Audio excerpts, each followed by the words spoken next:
Okay, enough of that. I don't even know because I didn't get to hear it. Well, I mean, if you were watching YouTube on your phone, you might have heard it. I mean, I used to have the sound on while Zoom was on my turned off, and then I stopped doing that because then I'd forget. Okay, Like, hold on a second. I have our audio coming out of somewhere. Okay, there we go. I was like, oh, me hear myself. Forgot to turn the mic on everywhere, including someplace I wasn't supposed to. oh, okay. Well, I don't know what any of that means because I'm not the half of this crew that gets to worry about it. Yeah. So how's it going? It's Saturday. Saturday. If it sounds still good, I just want to make sure. Because she said originally that Yeah. your music sounded good, and now I'm nervous. Well, I mean, I can see us on all the. If you could Talk only. to us people in the box. If you could only see what I have 1, 2, 3, 4, 5 versions of us up here. Oh no, I'm sorry, DeMarie. I never heard a bag crinkling. Yeah, it was my sound was good, and now it's not. Sound is bad. Oh no. Okay. All right. Let me fix this. Okay. Marie, it's Stephanie's fault because she decided to get fancy at the last minute. Okay. Is Jill louder now? And I'm hopefully at still an okay level. Like, well, you gotta have something to listen to test, right? yes, indeed. Okay. All right. Hey, Jan. Okay. Hopefully it's better. I bumped you up. I kind of leveled me out. I just checked it on my phone. It sounds much better. Okay. Yeah, I'm probably good because I'm right here and Jill uses a different microphone situation, so. All right. Hello, Jan. Thank you. If nothing else, we can always count on our gals to stop by and tell us if something sucks. I'm always happy to know, is it okay? Because you know what the sucky thing is? Marie says throw that bag away. I was so sorry. It's a brand new bag of tropical trail mix. I had it over here opening it. That was bad. I'm really sorry. I never heard. I thought she was talking about like my little tiny like sandwich bag, and I'm like, I didn't even crinkle anything. No, I'm 99% sure it was my tropical because I had it right under the mic. So bad cake. I'll keep it far away over here and I'll reach into it like I'm playing Operation so I don't touch the sides of it. Or, you're just gonna have to like put the crap in a bowl.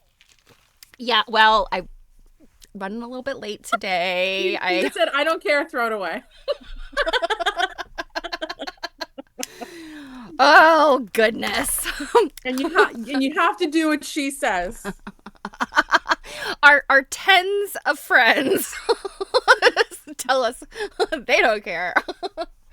So yeah, how you doing? What are you up to? Well, everyone has probably noticed so that I have a different background than I often do. So it's funny when we got on the Zoom, Steph's like, "Is that real or are you using a fake background?" Well, because it's a very full, nice, neat-looking library shelves, and I was like, I wish all the crap sitting in front of it was nice and neat. But anywho, so I am currently in the house that my business is based out of. So normally when you see me with all the folded quilts behind you, that is the 3rd floor of where I currently am. This is the living room of that house, and this is my library from my days of being a religion and archaeology scholar. The rest of the room is not that neat and pretty. This is the first room that things move into before they move into other areas of the house. And I'm strategically placed in front of a piece of bubble wrapped art. And you see this thing off in the corner. That's a fuzzy blanket still in the bag. I have like a fuzzy blanket on my lap because I am also quite chilly at the moment. This is an antique house, and it doesn't. I have socks and sweater. Yeah, the 1st floor doesn't heat exceptionally well because It's an antique house. Um, there's some sewing stands over here, but I showed stuff. It's a mess. Yeah. But, Well, and then I just realized because so I'm sitting on a love seat that's pushed up against the wall. So I'm just realizing looking at this that I'm gonna have to put some art on the edge of this bookshelf just so it's not so stark. yeah, the edges of all of my bookshelves have junk hanging on them.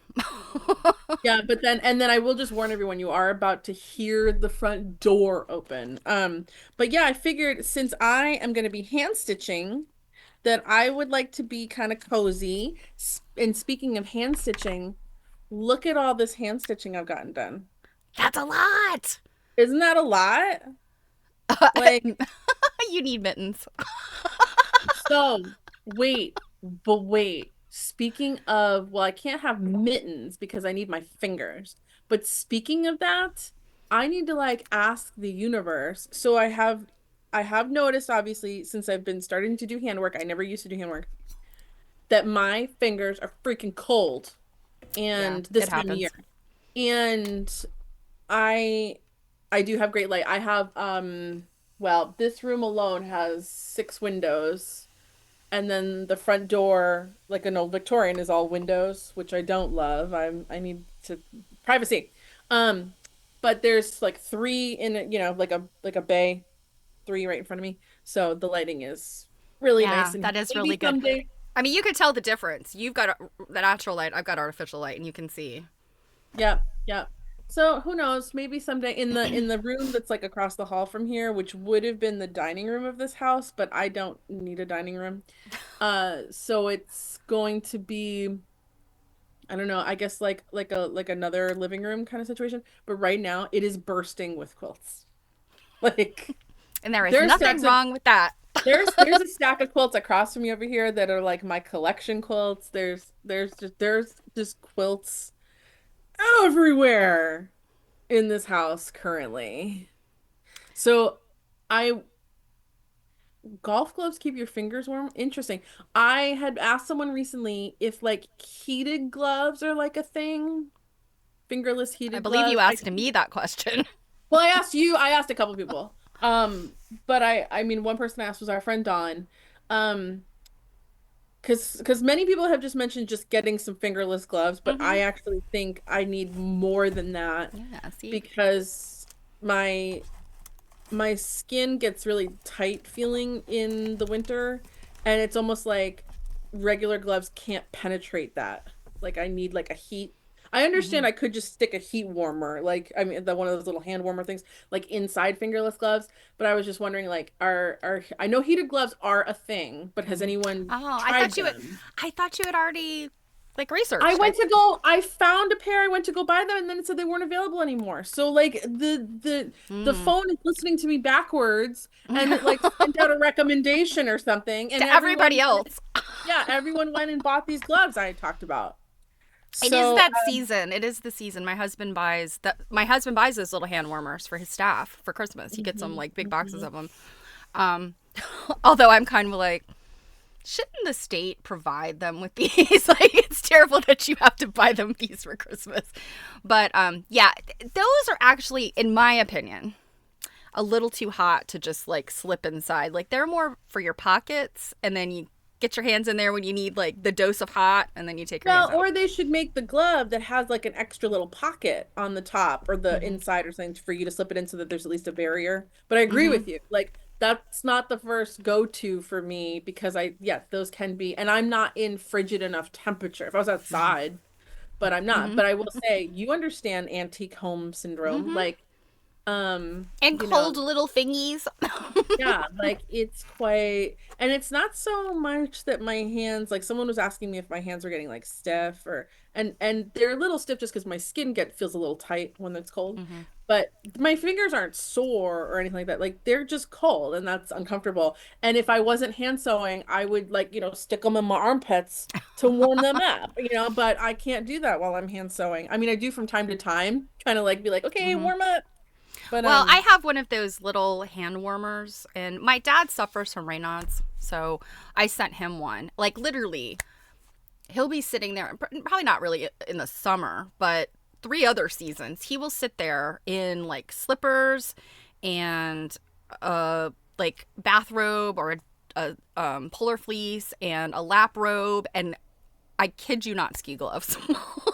And I'm like, listen, old man. First of all, that sounds like a circulation problem. Oh, it is.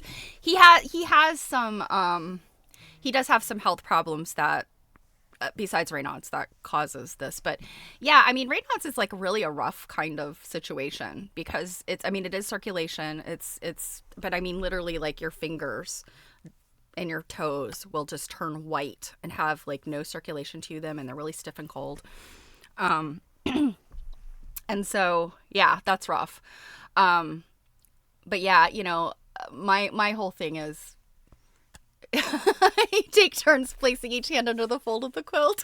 Yes, so that I have that problem reading books too, and that's probably why I don't you have them propped up and fingies. Yeah, that's probably why I don't do a lot of reading in bed anymore, especially in the winter. But that's the same scenario, although I will say it would be a lot easier if you're just holding a book to wear mittens than it would be to do handwork.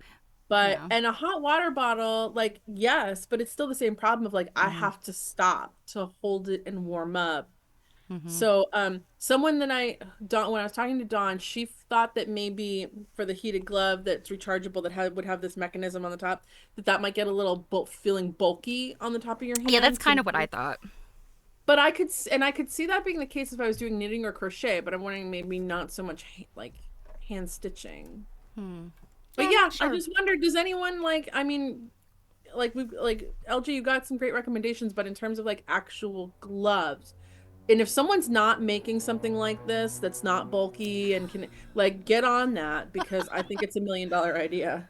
Yeah. Keep in mind too, I'm complaining about this while I drink iced coffee. Yeah, because I'm from Massachusetts, damn it. Like, yeah, see, I'll sit there and complain about how cold I am and have a heated blanket and all kinds of stuff, and my cat's all snuggled and eating a fudgesicle. I mean, I'm not going that far, but like I don't love hot beverages. I definitely prefer cold beverages. Well, and see, I am double fisting the beverages. I have a nice icy cold Coke Zero and a coffee. And I know that Coke Zero has fancy ice in it. It does. And I don't know if you know the whole saga about the ice. You know I had to get a second ice machine, right? Like recently? Yeah. Like how recently? Like around my birthday. How did I not hear about that? Probably because I was so upset and just I didn't tell anybody. So it was a bit of a saga. The one that I got for my birthday in 2023 was a Frigidaire. I remember when that happened. Yeah, and come to find out, when it stopped working about 8 or 10 months later, I found out, hey, Grits and Butter, I found out that it's not really manufactured by Frigidaire. So if you call Frigidaire, they laugh at you and say, haha, no. And I didn't burn it out. It actually, the compressor, the compressor stopped working. So it's still like the motor and everything works. It's like the chilling unit. So it turns out it's this fly-by-night operation in California, and they charge you to ship it. Like you have to ship it to them. And I mean, it's a big thing. It's about yay big. I mean, think about an old computer. The brick wall that an old computer is. That's a tower. That's how big it is. And so it's from the East Coast. It's give or take about $60 to ship it. And so I was like, okay, not cool. And then I started reading the reviews and the information about this company in general. And they're like, they pretty much will tell you need a new one, so you wasted the money shipping it out. And in the event that they are going to send you a new one or fix the one that you sent them, they're going to charge you shipping the other way. So basically, if you live on the East Coast and you're trying to get this place on the West Coast to replace your device, you're paying $60 shipping both ways, and you probably have to buy a new one anyway. I was so upset. And my husband, of course, is like, well, I'll just find somebody around here to... There is literally a used appliance place on my block, and they laughed at me when I asked them. They were like, no, that's like bringing your iron down here and asking if we could fix it. Just go buy another one. And I'm like, this was not a cheap, like $20 iron. This was something that, anyway, I learned my lesson. I So rather does my it say, did it say Frigidaire on it though? Yeah, so what happens with a lot of these small appliances, I found this out. Frigidaire, GE, like all of these companies will sell the right to use their badge. Yeah, you didn't know this, did you? They're literally like, sure, you can use our badge, but we're gonna laugh at the people that call us. Mm-hmm. Yeah, what great customer service, right? This is the way the Yeah. world is right now. Yeah. So anyway, yeah, it was a multi-$100. That So anyway, also sounds like the best way to tank your brand. Because if you're gonna be like, yeah, you can badge our name onto any piece of junk you want, then like all of a sudden, like people like you who didn't aren't gonna dive real deep into the situation are gonna be like, well, Frigidaire sucks. Like, you well, know? I don't know. I mean, I think Jay trying to find compressors are us. I actually did try to search this, and my husband, being the ever so helpful person he is, he's like, well, somebody's got to be fixing them. I see parts online. And I'm like, so I look, it's one guy on eBay selling parts for this ice maker, and it's obvious his ice maker died, and so he ripped it apart and is just selling the parts. Because he's like an engineer or something. I was like, no. So yeah, I'm very leery now about stuff. And so I bought one. It is one of those oddball Chinese brands, but it had really, really, really good ratings on Amazon. It was significantly cheaper than the Frigidaire badged one. So I was like, if it stops working in a couple months, it's not the worst thing in the world. But at It's this so point, disheartening. yeah, at this point is very disheartening. And I don't have the discretionary funds to keep buying ice makers. So Well, and I know that you fancy ice lovers are hardcore. I Mhm. would be very upset. I will say, Oh, when I stayed, I did without other things to buy this. yeah, when I stayed with a friend of mine who had a fancy ice maker, I was like, I can see why you guys are obsessed with the fancy ice. Yeah. Like, Ah, isn't and that where the money is nowadays? Licensing. Yeah. yeah, Mhm. I will say I am definitely that person that has a soft spot for certain restaurants' soda because of their ice. Well, you know what? It tastes different. Are we talking about a certain fast food chain, or are you just talking about a place that you can think of? All right, well, in certain fast food chain, are you talking about Chick-fil-A? Don't they have fancy ice? McDonald's. Oh, I've never considered McDonald's doesn't McDonald's with their necessarily have. ice. They don't It's just the necessarily. way that they mix their stuff. Yeah, I found out why McDonald's Cokes taste so good. I had once read this article, but it wasn't. Hey, Robin. It wasn't really specific as to, because they're like, well, you know, McDonald's gets their drink syrups a different way and blah blah blah blah. Well, as it turns out, it is not just they get their drink syrups a different way than other restaurants. They literally get their, so most restaurants, and I think even those like those I can't remember what they're called. They're the big Coke machines that have the LCD screen and you pick Oh, like the mhm. drink and then yeah. I don't really like those. Well, they have them at Wawa, and we have Wawa everywhere. Wawa is like the the Starbucks of of the Mid Atlantic. Um, McDonald's uses extra syrup. Well, let me finish the story. Most places get their syrups in these big bags. So imagine a box of wine. It's got that bag inside. That's kind of what you get. And, you know, you install those and hook them up to the machines. Well, McDonald's doesn't actually do that. McDonald's gets their syrup in like tanks that they can then chill the tanks. So they're not just chilling them hooked to the machine, they are constantly chilled. They also set up a water filtration system that many places don't use. And so they have ice cold water coming through a filtration system, ice cold syrup, and then they use a very specific size of ice. And their straws are wider. And Everyone I apparently, know describes McDonald's Coke as crispy, and I'm like, yeah, yes, yes, they are crispy. They're a little bit sweeter, but it's like the crisp and the sweet balance. Um, well, and and apparently, the carbonation.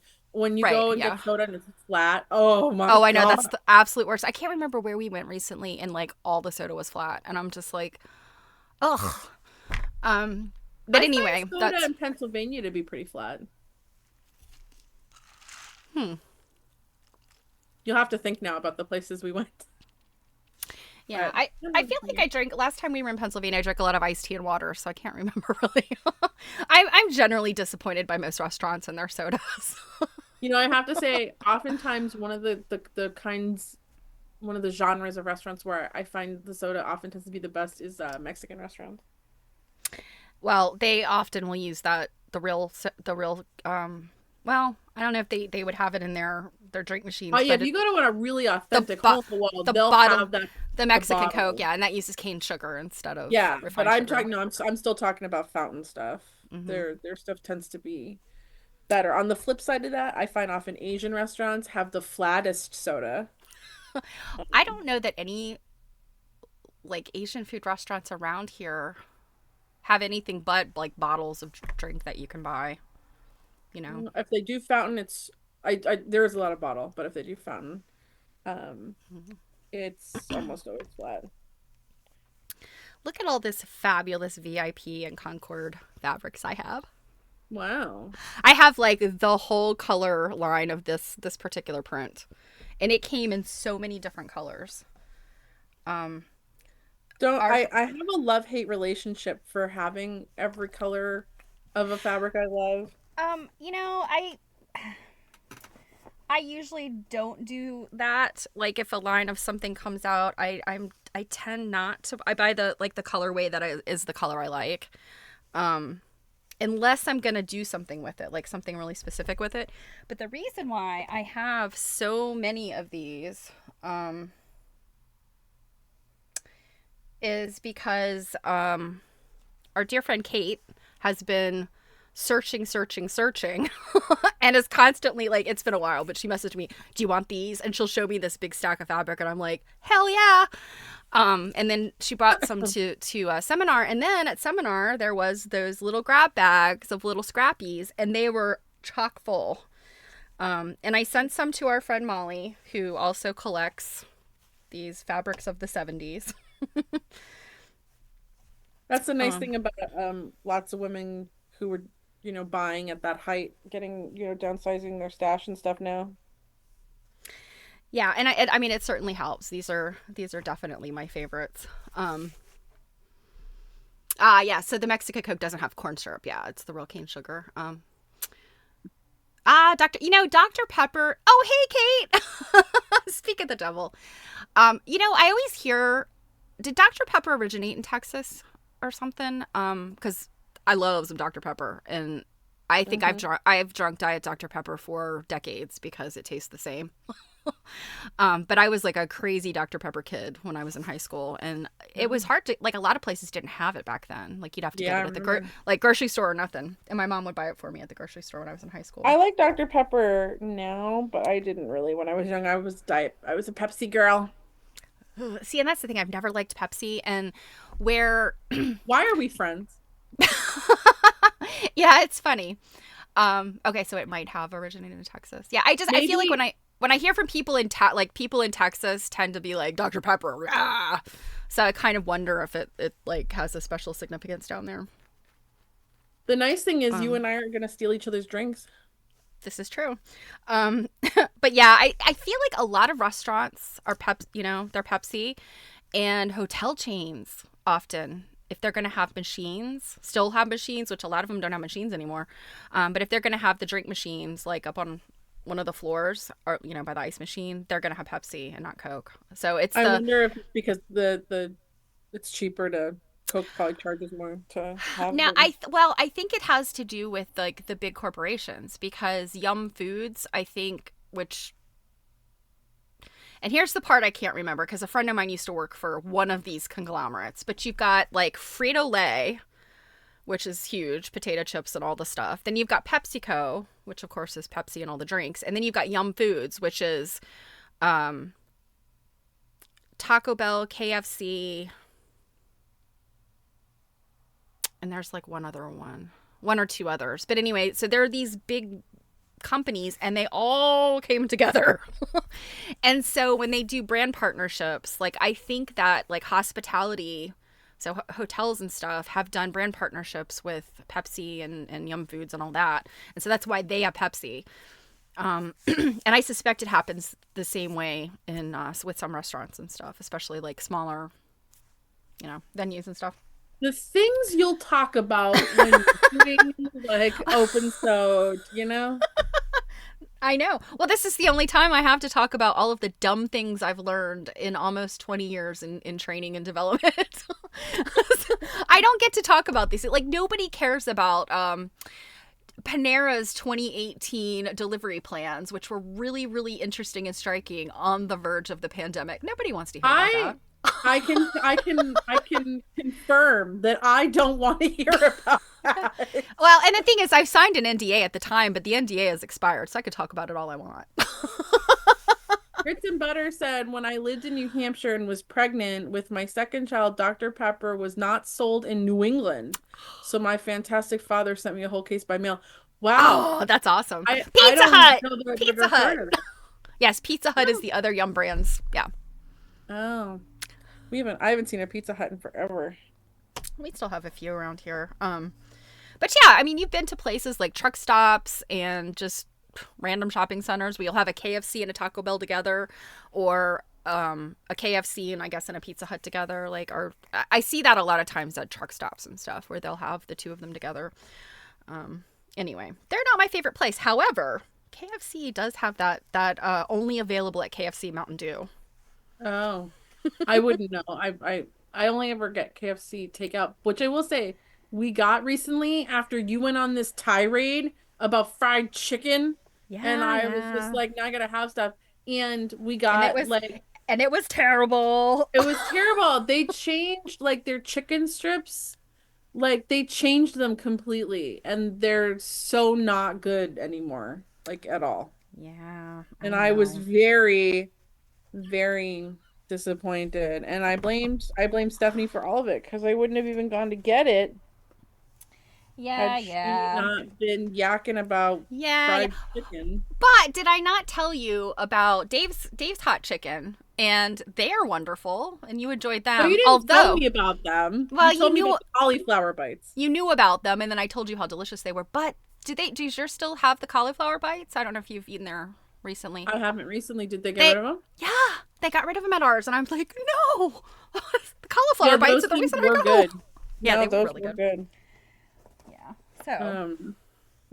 That's really upsetting. Yeah. Thank goodness I had a snack before we got going. Like, I know, right? Oh my goodness! Look at all of these. They're all the same. Oh, are you organizing your little thing? Yeah, right now? I'm going through them. Yeah, so I counted up. I sort of did my sketch the other night. I have been a very bad cake and not been working on this quilt for this quilt study, and I know it's coming up. When is it due? Isn't it not due to like July or something? Correct. But when I counted, I kept thinking to myself, oh, it's a small version of this quilt, and thanks, honey. No, I don't need a pizza right now. You can bring me some pizza. Come on, Sunday. Come on down. It'll only be 7 hours. He did find potentially some heated gloves for me that I'll give a try and I'll report back. Okay. That'll be good to know.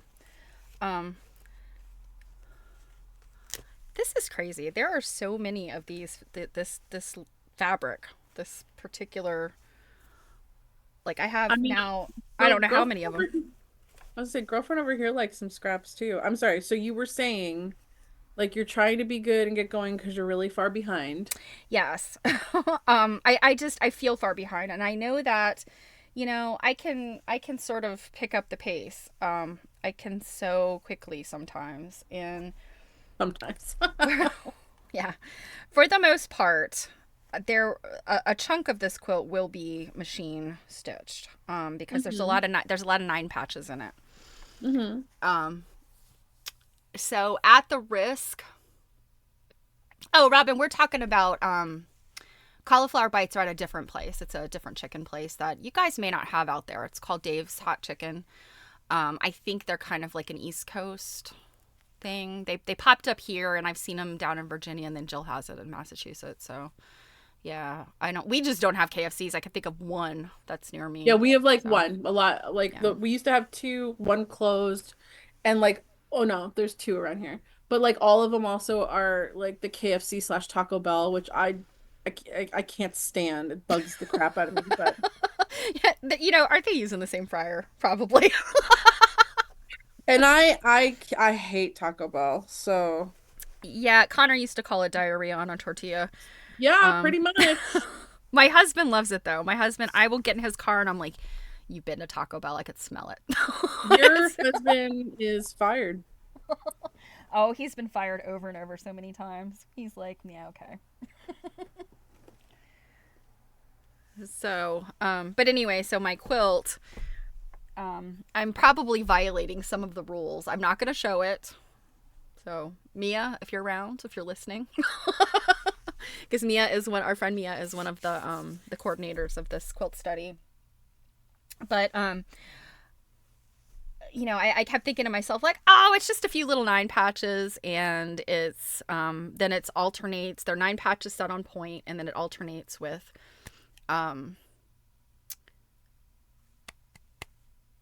their appliques, and actually they look a lot like my Mary-Wither wax blocks. Oh, And really? I thought for a minute, I was like, can I get away with just using my Mary-Wither wax blocks? And I'm like, no, I can't do that, because they are different. They are, So when I counted all that up last night, I think I have 48 9 patch blocks to make. And Mm-hmm. they're going to be tiny. They're going to be like probably like 3-inch blocks. Yeah. When 3-inch finished. blocks. They'll finish at 3 inches.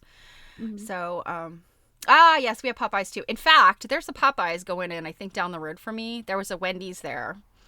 And it was kind of like my emergency go-to on Sundays. Like, if we had to have fast food, we would pick Wendy's over McDonald's, because close to us we have a Wendy's and a McDonald's. Well, the Wendy's got real sketchy during the pandemic, and I was like, I can't eat there anymore. This just seems like food poisoning waiting to happen. So the time that I went in there, and this has been a really long time ago, I got a chicken salad from Wendy's. They had like Mm-hmm. where it would be like chicken strips on top of the salad, and they were really good. And gosh, this has probably been 10 years ago, but I had been going in there like every week because the salad was so good. And one day the guy's like, well, we don't have any chicken fried. You're going to have to wait. And I was like, okay, it's no problem. I mean, I can wait. Well, I don't know how long it takes to fry the chicken, but it seems like he got that chicken fried real fast. I got it home and cut into it. The chicken wasn't cooked all the way. And here's the thing. I kind of think that stuff is par cooked. Like, if you get a sack of Tyson's chicken fingers, like at the grocery store, and then you have to cook them, they're kind of already cooked. Oh It's yeah, they're already cooked. yeah, and so I kind of thought that's the way it was at Wendy's, but in Yeah. any event, that was kind of like the end of those salads for me when I got home and cut it, and I was like, oh, this isn't cooked. Anyway, long story short, they got a sign up that a Popeyes is going in there, so we'll see. We're getting a Cane's, which I remember seeing them a lot when I love Cane's. I've never had Cane's. Oh, Cane's is good. I feel like when I was living in North Carolina, there was a fried chicken restaurant on every corner. Yeah, they have Like a good deal. Cane's, Zaxby's. Bojangles. Bojangles. Yeah, Bojangles is really big down there. I know, Zaxby's. and I never had like any of these places. Yeah. The thing is, I mean, in the whole scheme of things, none of them are very good. And they are essentially fast food. Like, even Zaxby's is the kind of place where you can go in there and just get like a big salad, but it's still a giant salad with fried chicken nuggets on it and blue cheese dressing. You know, I mean, There's not really much there's not much healthy about that. we do have like the Popeyes and stuff started. Actually, they probably started to come up here when I was in grad school.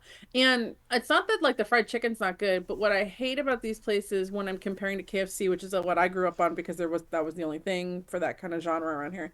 They have like no vegetables. Because for me, it's like KFC, mashed potatoes, and their coleslaw. And like if you go and you could have like that, like what in my opinion, a little more well-roundedness. But I feel like when with Popeyes, it's chicken, fries, and a biscuit. And I'm like, I think that you No. can get some cooked to death green beans if I remember correctly.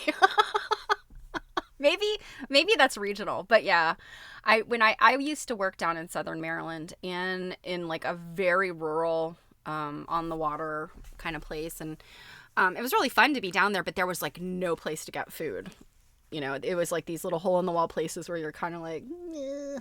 So every now and then we would go over to like a teppanyaki restaurant that was about 15 miles away, and then there was, which is odd, I mean, a Japanese steakhouse teppanyaki kind of place, in the middle of nowhere, like in a very rural place. It was odd, but anyway, they had a Popeyes over there, so we would go and get Popeyes sometimes, and you know, just to have something different than the cafeteria food. I was teaching at a Seafarers Academy, and anyway, yeah, there really isn't any kind of vegetable in there. I'm like, coleslaw's a vegetable, I guess. Yeah, that's why I'm like, at least I want some cabbage or something. With all like... of its mayonnaise.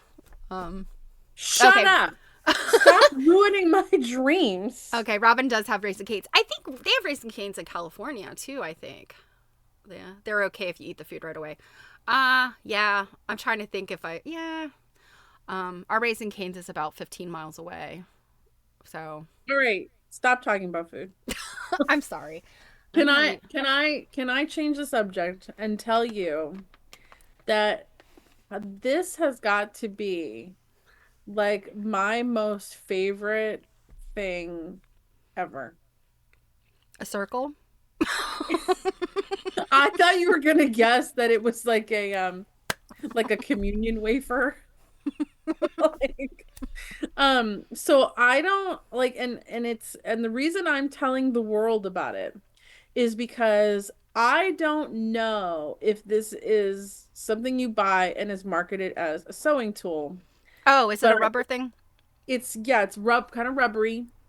And it's a needle puller. So the reason I love it is I with the hand sewing, I'm not wearing a thimble.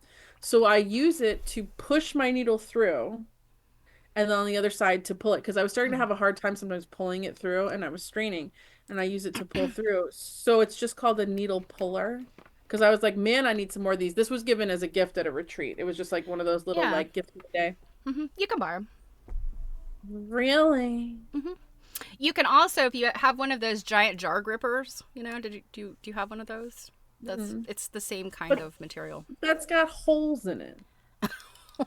Like this is solid. A rubber band. Mm-hmm.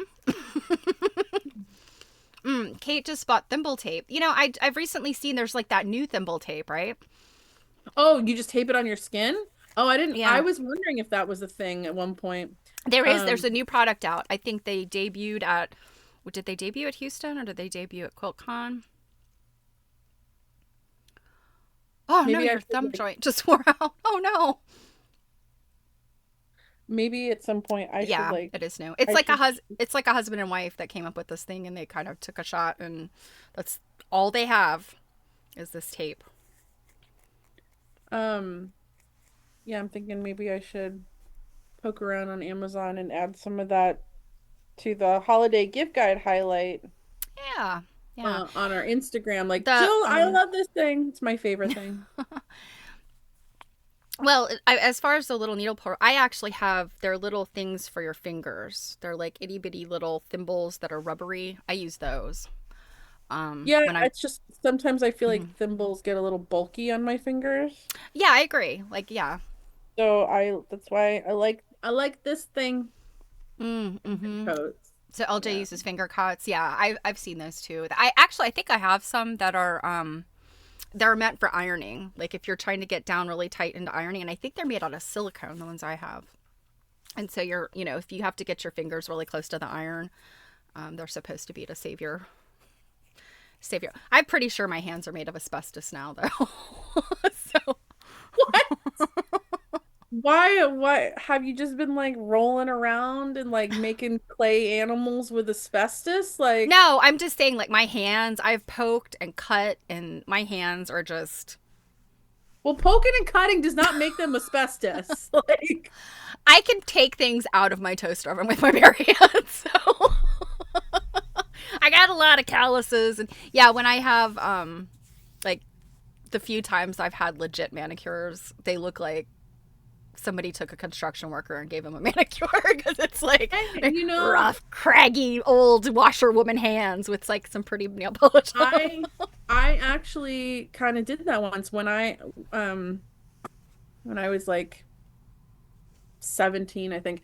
I went to school and to get my license to be a manicurist, although Mm-hmm. that's not what we call it anymore. But and Esthetician no, esthetician is your is your skin. That's your skin. face. Okay. We would just I think they just say nail tech now. Oh, okay. Um, So, okay. but it was in the technical high school, and it was one of those continue adult like continuing education kind of things at night. Mm-hmm. And there were other things that would happen in the building, and one of them was an automotive class. Uh-huh. And We had all this at my high school. I didn't go to a technical high school, so we didn't have Yeah. that. But um they used to run kind of like a clinic where like the public could come in and get manicures and things for free because obviously we're practicing on them. Well, one night we didn't have anyone. So she went down to the automotive class and asked that guy if we could borrow his people. And he said yes. And in walks in all these like oily like automotive Uh-huh. guys, and we're like all these like young girls like sitting at these like tables, and we're like we're gonna lotion your cuticles, and, like so and soak your hands. I will say one of the guy that I had who was really he was really a good sport. I had to give him credit. Because he's like, nobody's taking pictures, right? And this was not at a time that everyone had we did not have picture cell phones then. Um and he was like, my hands have never been this clean in my entire life. And I was like, tell your wife I said hi. Like Well, yeah, I mean that's the thing. Like, people that work in things like automotives. I mean, I know that at least where I take my car, they'll wear those like those really tight like neoprene gloves and stuff. And I think where they when they change the oil and stuff, but those gloves get snagged on stuff, and you get grease and junk, and and sometimes it's just you don't have the dexterity. So I totally understand having like really raunchy looking hands. My dad's hands, I mean, he actually, I mean, I some of his physical like joint issues are from the kind of work he used to do, but his hands are like like gnarly looking, and always like cracked and dirty looking. Looks like he's just been soaking in oil. So yeah. I feel bad for people that work in those kind of like those kind of jobs, because sometimes it's impossible to get your hands like really suitable looking. Suitable looking. So Jan says she loves that story. Yeah, so Jill's given manicures to burly I Yeah, they were funny. burly auto mechanics. I love it. It was, and it was funny. I did get my license back then. I worked in the industry for probably less than a year, not even doing nails. Actually, the first job I went to go get, I worked in one of those stores that only sells to licensed Ah, people yeah. like hairdressers and estheticians and nail techs. And I didn't last long in that industry because, like, man, some some beauty industry ladies are just something else. Um, yeah, that was something else. Yeah, I know a few people that have owned nail places, and um, it's pretty cutthroat, I guess. Well, and I gotta say, the most people that I know, because I do know some that have, and I feel like most of them tend to be estheticians or hairdressers, but some of the ones that I know that are the happiest in that industry have their own business, Hmm. and they're Yeah. either, and a lot of them now, especially like estheticians, are just a sole proprietorship, and they're really they might have an assistant, but for the most part, like they're the only employee. So Hmm. there's none of that. There's no competition, um, none of that nonsense. And I was like, yeah, that probably would have been the way to go. I will say though, my mom, who had acrylic nails for as long as I remember, even though she didn't like that once I was in nail school, I'm like, please get rid of those. So bad for you. But she used to love that I could fix them and things for her when, she popped one off or had an issue, even though I hated doing acrylics. Look, In my little bag of. Oh, I thought you cut that out. You found No, that? no, it was just You in know my you're little bag gonna of have to scraps. keep it like that, right? And like Oh, turn of it into an course. ornament. But yeah, well, I mean, it looks like a little gingerbread man, but I guess it could be anything, any kind of little person. It Okay, could be a well, little sunbonnet too. we'll put that little person aside. Yeah, you can add a little person. I like that fabric. Yeah, I mean, okay, so they're not all identical, but they're all pretty darn close. I mean, look at the colorways of this. And I know they're not all by the same company, but I mean, this fabric is so ubiquitous. I mean, look. Yeah, I've got some of that too. Yeah, I mean, these are all the same. Um, I just saw the chat message you sent a while ago. what? You boob.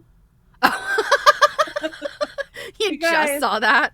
I just saw it because I just changed the video view for me, so I could see your fabric better. Um, Earlier when stuff like turned on the live, it was working on Twitch and not on YouTube, and I was telling her like, "Oh, I don't see anything," and she's like, "Oh, I messed something up. I'll redo it, whatever." And then I went to say something like, "Okay, it's showing up now on YouTube," and I went to write YT, and I wrote YB, and she commented back, "You boob." That sounds like it should be something. It should. Should that be like instead of like feetfinder.com for people that like feet pics, should that just be like a site where like there's only boobs? Like Yeah.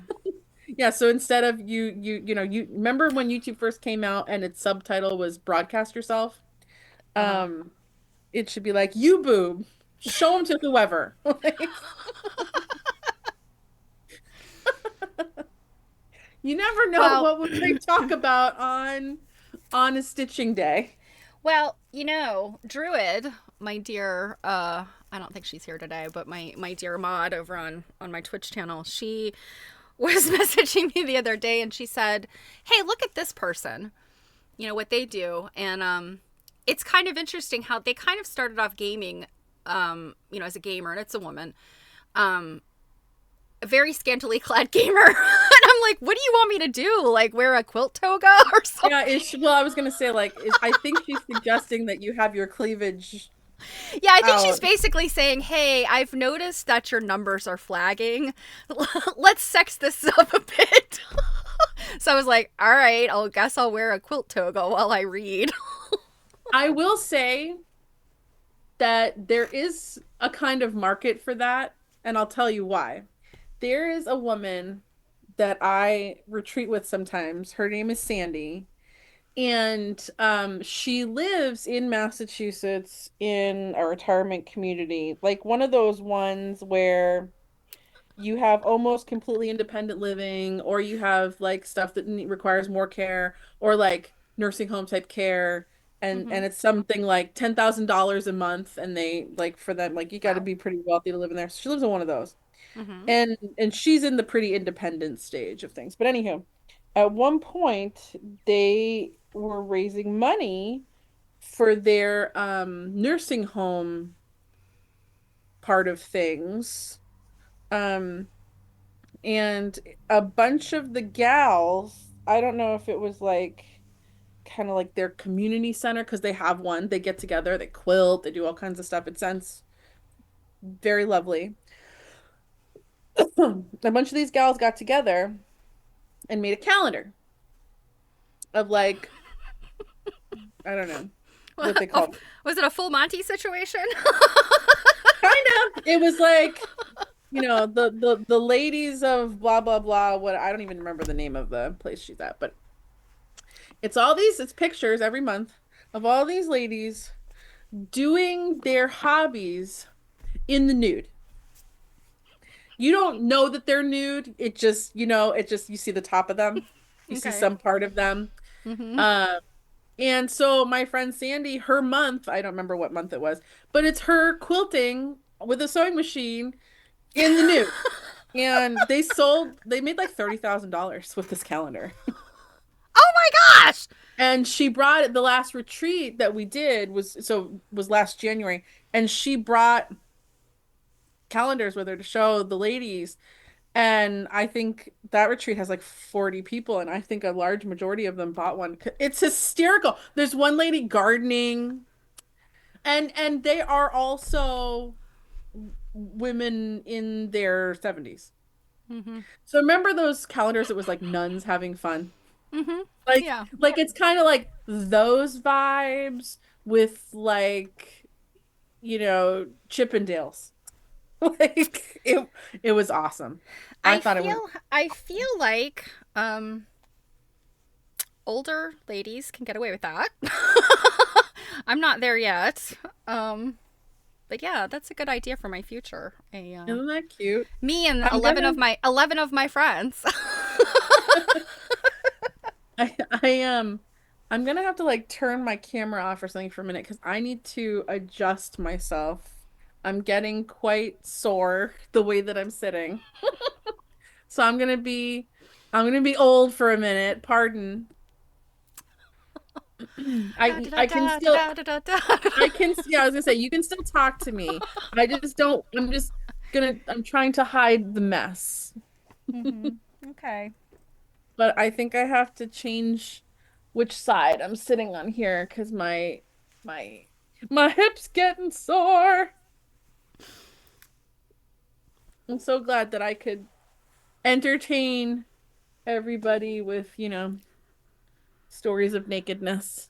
Ooh, I like that red. Yeah, this is one of those. I don't. I'm doing Bonnie Hunter mystery and she has red stuff. Yeah, I don't know if this is a reproduction or one of those 100-year prints, but it's Cranston, so I know I've seen something like this on an older quilt, so I don't know maybe if it's something they reproduced or. I think I have enough of this to make a backing for my quilt. Wow. Oh, wait, but your quilt's small, right?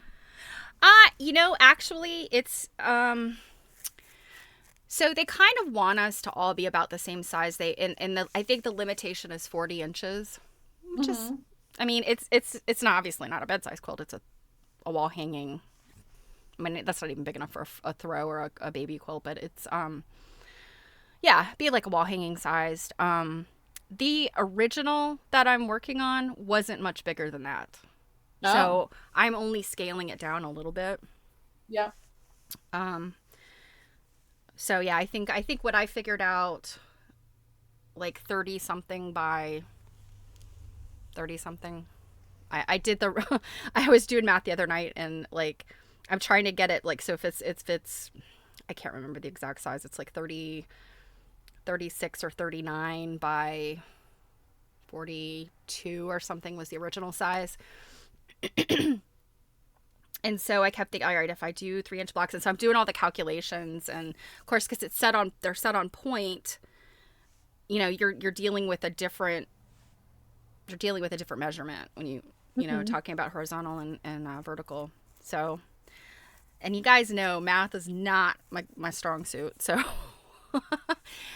this may be one of those things that's just going to come out a different size than I thought altogether. But luckily, it's for all of these pieces in the center that are 9 patch and some applique blocks. The border, I think I have a little bit of wiggle room, so I think it's going to be okay. But then I'm pretty sure I have enough of this. Kate scored me some. I got some of this on eBay a long time ago. Oh, So the fake print there, the yeah, faux print. this yeah. Oh, and speaking of, I think a different view.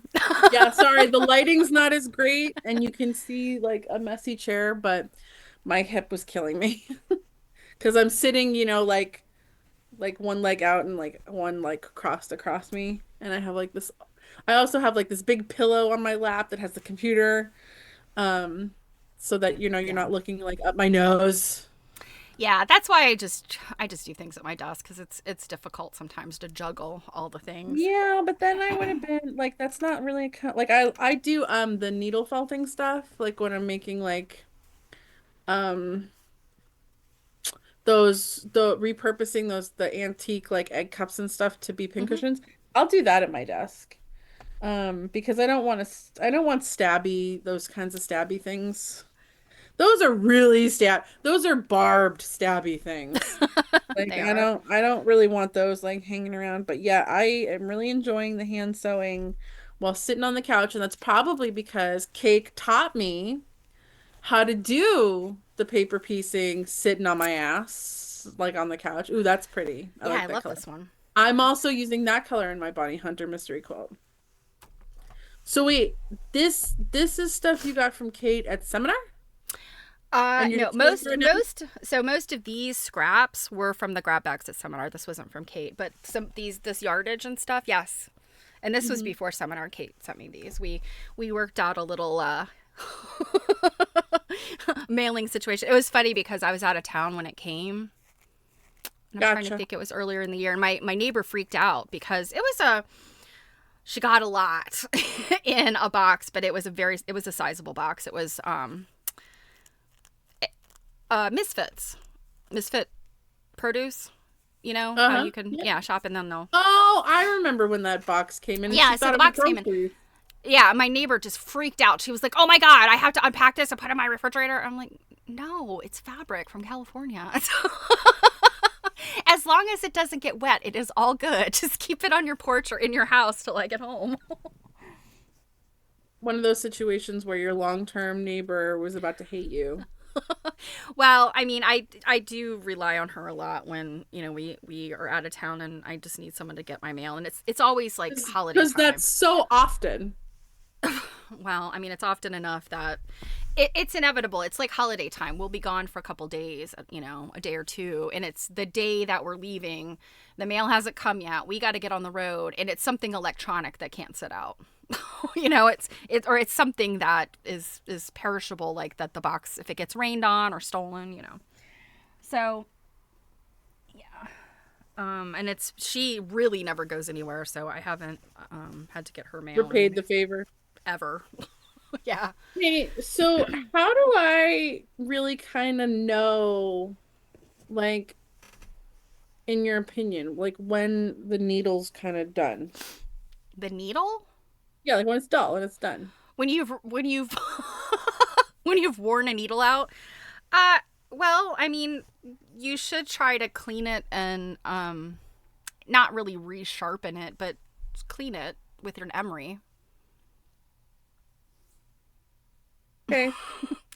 You know the strawberry that dangles from the tomato? I don't have a strawberry on either of my tomatoes. You probably have so many strawberries in your collection. They're I'm all not gonna antique. use an antique one. Well, exactly, but do you really and truly not have any other um like emeries? Do you really I not don't have know that any? I don't know that I have any tomatoes that have emeries on them. Oh my god. Because I keep in mind, I'm only ever using machine needles. Okay, all right. Well, I guess I'm So gonna have to, before I send your Christmas gift off, I'm gonna have to get you an yeah. emery.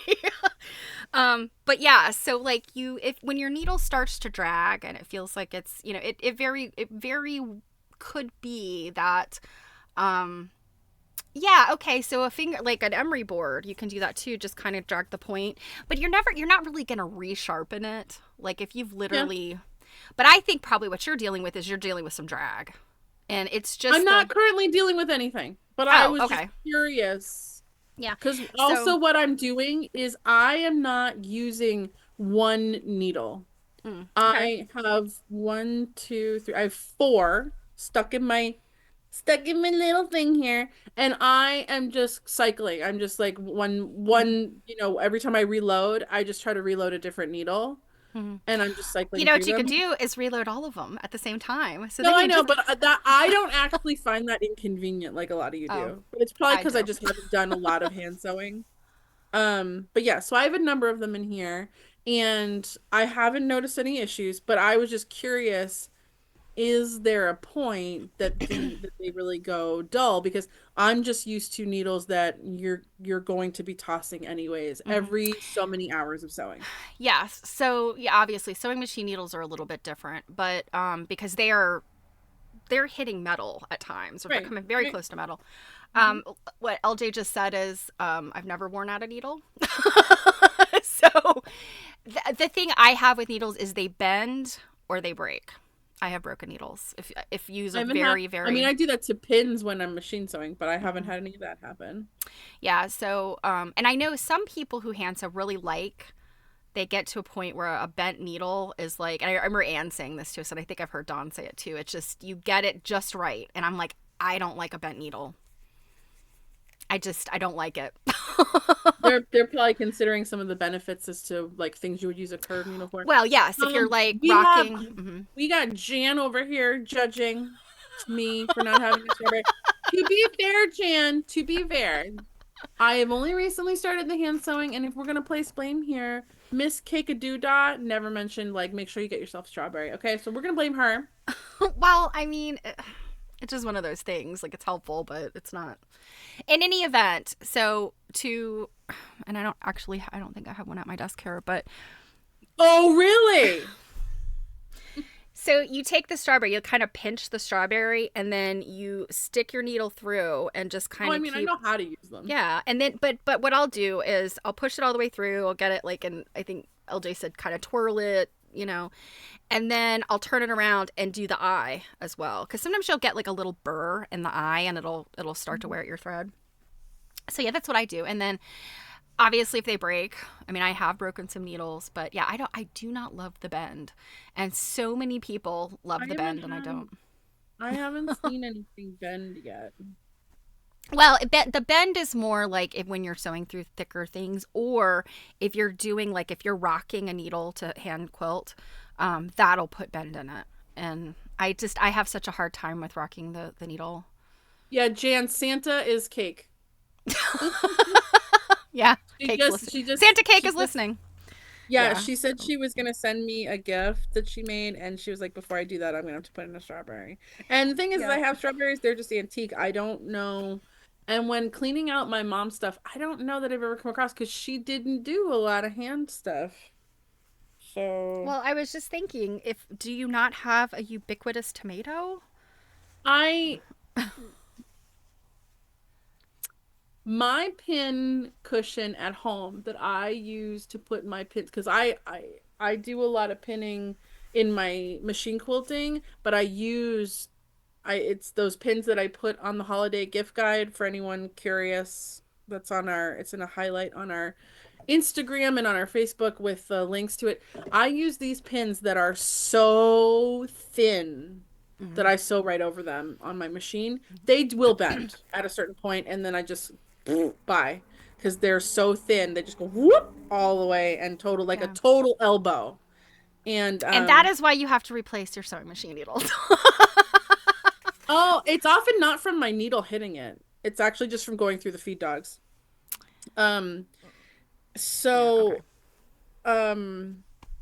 I going with that? So I've never had a scenario shopping. So the pin cushion I use for that is a more modern pin cushion, and it's actually in the shape of a crown. And a lot of the pin cushions my mom liked to use before was when that style, again, you'd buy it in Joann's, but it was that style where it would be a basket with a pin cushion inside of it. She had a lot of those, full of those flower head pins that I don't know how people were ever piecing with those because they're so massive. The flower head ones? I'm like, this is like distorting the fabric. Okay, so here's the deal with the flower head pins. The flower head pins were originally created by Tulip, Japanese company. And the flowers were actually made out of celluloid or cellulose of some type. So you could iron over them. But they were also very brittle, I guess. So then whatever Dritz or whoever started manufacturing them here, and they're really thick. The shaft of the pin is really thick, and then the top of it is like a big clunky plastic thing. But if you've ever seen the original Tulip ones, and I think they still sell them, like I think you can buy them I think I saw some at a quilt shop when I was in California. Yeah, they're like 5 pins for $10 or something. But my mom had a packet of them when I was a kid, and I remember them. And then when I was able to buy them, I was like, I don't think these are the same thing. And they're not. They look similar, they're flower head pins, but they're definitely not the same thing. And the quality is not there, You want to hear a fun story about Tulip? Sure. So, many, many years ago, my grandfather on my father's side owned a company called Polymerics. Hmm. And one of the things they did some numerous things, but one of the things that he did is, do you remember those commercials in the 90s that were all about repairing holes in leather? Hmm. And And they I mix think they this. were not just in the 90s. Well, I just those are the commercials I remember is in the 90s. But I remember um, them. yeah, you'd mix this stuff up and you'd put it on. It would look like nothing ever happened. Yeah, and My then you'd grandfather like iron invented it. that. Yeah, I know. I remember you telling me that, and I was like, Yeah. "What?" So, and eventually they sold polymerics to Tulip. And for a Oh, long time, there was a tulip factory in Framingham, Massachusetts, in Saxonville. The building's still there. And my dad and my mom worked in it. And I used to go there as a kid and remember, again in the 90s, when you could buy those t-shirts from Tulip that had the puff paint designs already on them and jewels, those fake jewels. mm-hmm. I used to go in, I can remember the room full of all these jewels, these fake jewels in bags, and I used to steal them from the factory. Very nice. Very nice. Yeah, I actually used to have a lot of fun there. Although no lie, my dad's pretty sure that a lot of his health problems come from those days of working for those two companies when there wasn't a whole lot of regulation about, Oh, yeah. like The, OSHA and things. mm-hmm. Apparently, he told me that my grandfather used to get in trouble a lot for not having, like the guys wear masks or gloves or stuff like Yeah, that. that's an OSHA problem. Here it is in Well, purple. Purple. that one's sexy. And also like I mean, just like full disclosure, my grandfather was not a very good person. So, Oh dear. yeah. Um, this is another one that I have a bunch of. It's a very similar, but I it's don't know kind that of I've seen that pattern. yeah. I have I'm often comparing to what my mom had in her stash, which was a lot. yeah. So Yeah. my mom had a lot of this kind of stuff. Yeah. It's very 80s, 70s, Hmm. 80s. And then this print is funny. I think this came out of stuff that Kate gave me.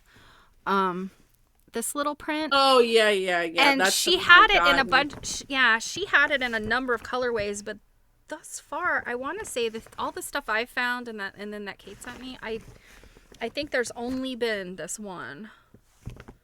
I don't think there is another one, but my mom definitely had it like in red and blue, I think. So here's the beautiful thing. Somebody already cut a bunch of squares. So I was like, Are they cut well?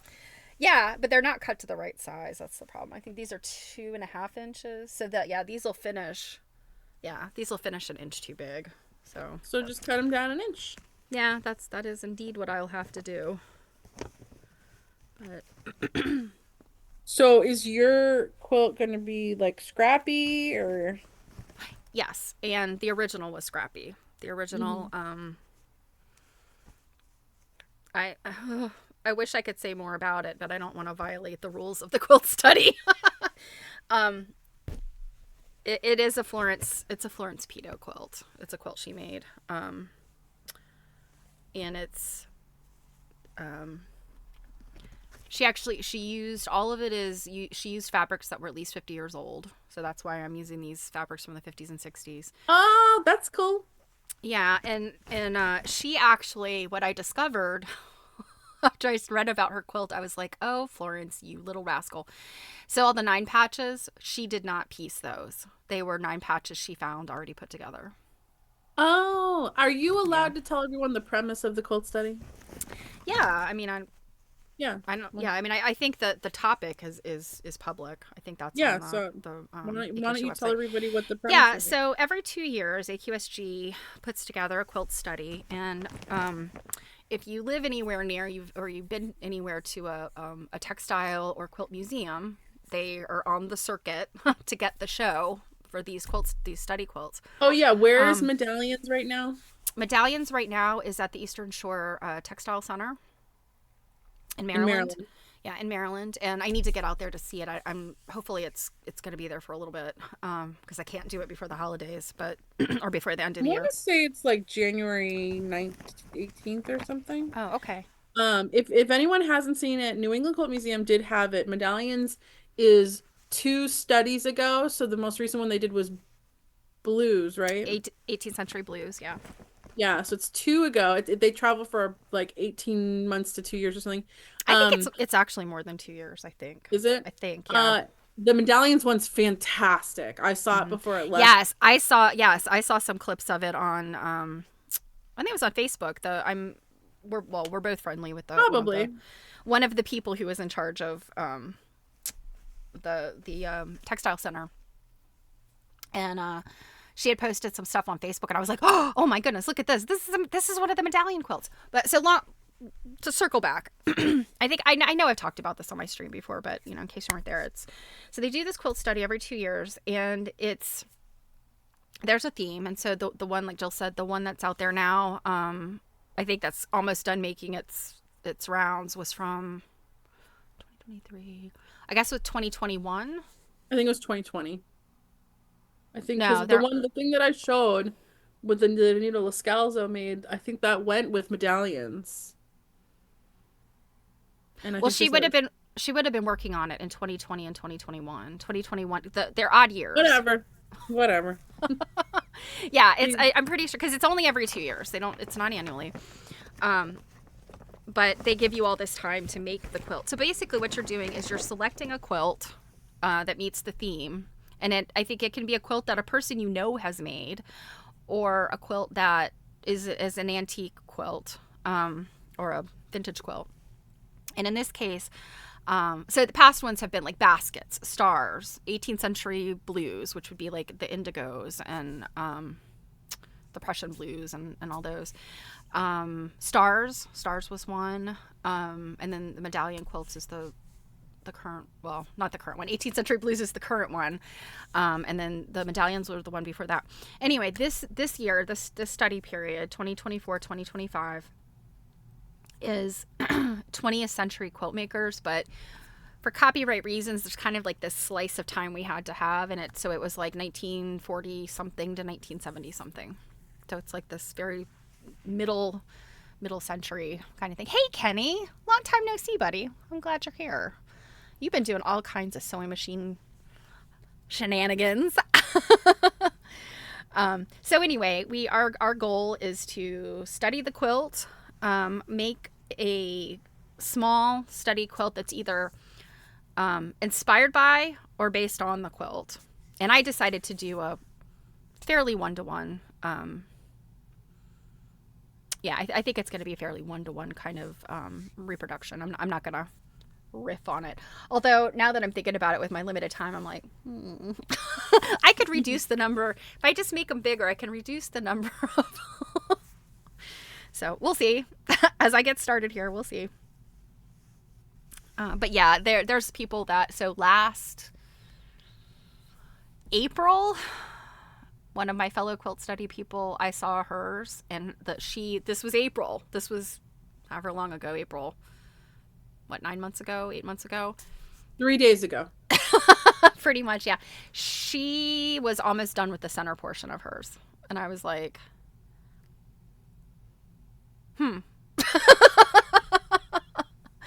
I'm never one of those people that gets started early and is done early. I'm always like putting that last stitch in. But I think we can both agree that it is not an option for you to not finish it, because your quilt will be No, not an option. published in a book. Yeah, it will be finished. Comparison. Everyone, you heard it here first. Yes, comparison is the thief of joy. I agree with you 100%, Kenny. But yeah, when I see people that are like get started early and are done early, I'm like, show off. There was a girl I was in grad school with who was like that. Like, you get your syllabus at the beginning of the semester, and it's all talking about, which papers we have to write and when and blah and whatever. You always have a big one at the end. And she'd be the person that has her big end paper done like 6 weeks before the semester ends. And I'm just like, I hate you. Well, I mean, I know for some people it's just like really important, you know. Kenny, at least I look good in green. Yes. Little jealousy monster. Um, you know, I think some people have like such they have to have such control, you know. And you know that's something I've noticed about and I going off on a tangent here, but I think sometimes, especially nowadays, I see people that are still really kind of struggling since the pandemic. And I mean, here in the US, I think you probably will all agree, we kind of went from the pandemic right into like an inflationary bad economy. Lots of people can't find jobs, myself included. So, um,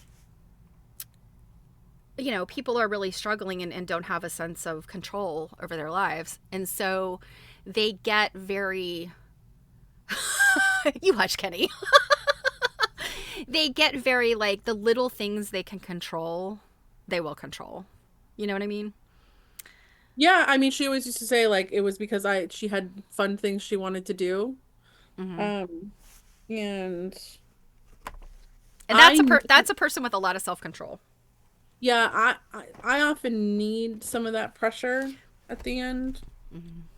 Um, Oh, Kenny, I know. I And that's can't why I'm just like, like I can't just necessarily like produce just because someone told me to produce like myself in this moment. Like if I had written papers, and to be honest with you, I think if I remember correctly, she did say that sometimes her grades would suffer a bit because yeah, if you're writing something in a class too early, you're you missing a could be lot missing of stuff. things. Yes, yes. There's Hmm. yes. And I think for So, me, like I once read this thing about, you know, not to beat yourself up too much if you're a procrastinator because of course I grabbed onto that like, you know, grim death. I was like, here's my excuse. I'm going to stick with this for the rest of my life.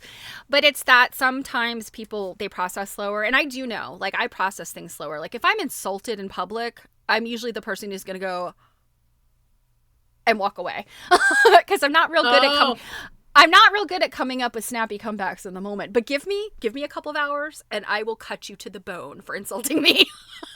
oh, I mean, I can do both. Where like I can come up with something pretty good on the spot, but then later on that night, I will still do that. I should have said this crap.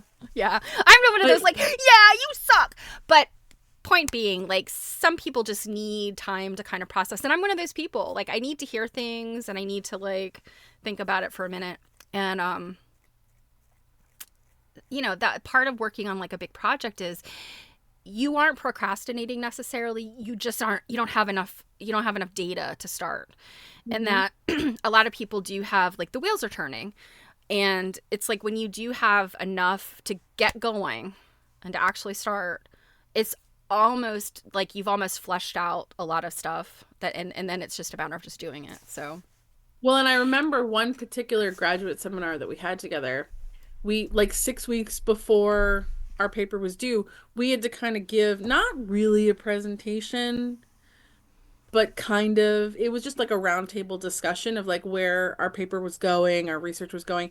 And she had told me before we went to class that day that she already had the paper done. And she sits down and she gives her little thing. And I remember the professor basically telling her, that's not at all what you're supposed to be doing with this. And I remember I didn't say anything to her about it, but I was thinking like, is she gonna re have to rewrite her whole paper, or is she just like, I don't care?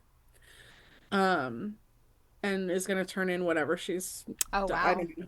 I don't know. I don't know how that worked out. I never asked. Yeah, yeah. But Interesting. but you see what I mean? Like that's one of those times where it's like it's kind of detrimental to get too ahead of yourself. It is. Yeah, it is. Um, in that Well, scenario. and I mean that's the thing. I think in an educational environment, people are, you know, the professors or you know your instructors are kind of expecting that you're gonna write a paper or you're gonna create a project or have some kind of deliverable, but you are gonna take the amount of time they've given you to do it because they've got education and learning and experiences slotted in there for you. Unless it's like self study, and it's like here you're on your own for the next 6 weeks. You need this paper at the end of it.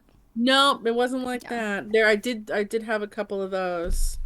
Man, is it hard to stay on track with those Yeah. because you Yeah. don't have Oh Those yeah, yes, and deliverables. I think deliverables are important. Like the timelines are important. So Um, yes, Jill is doing EPP.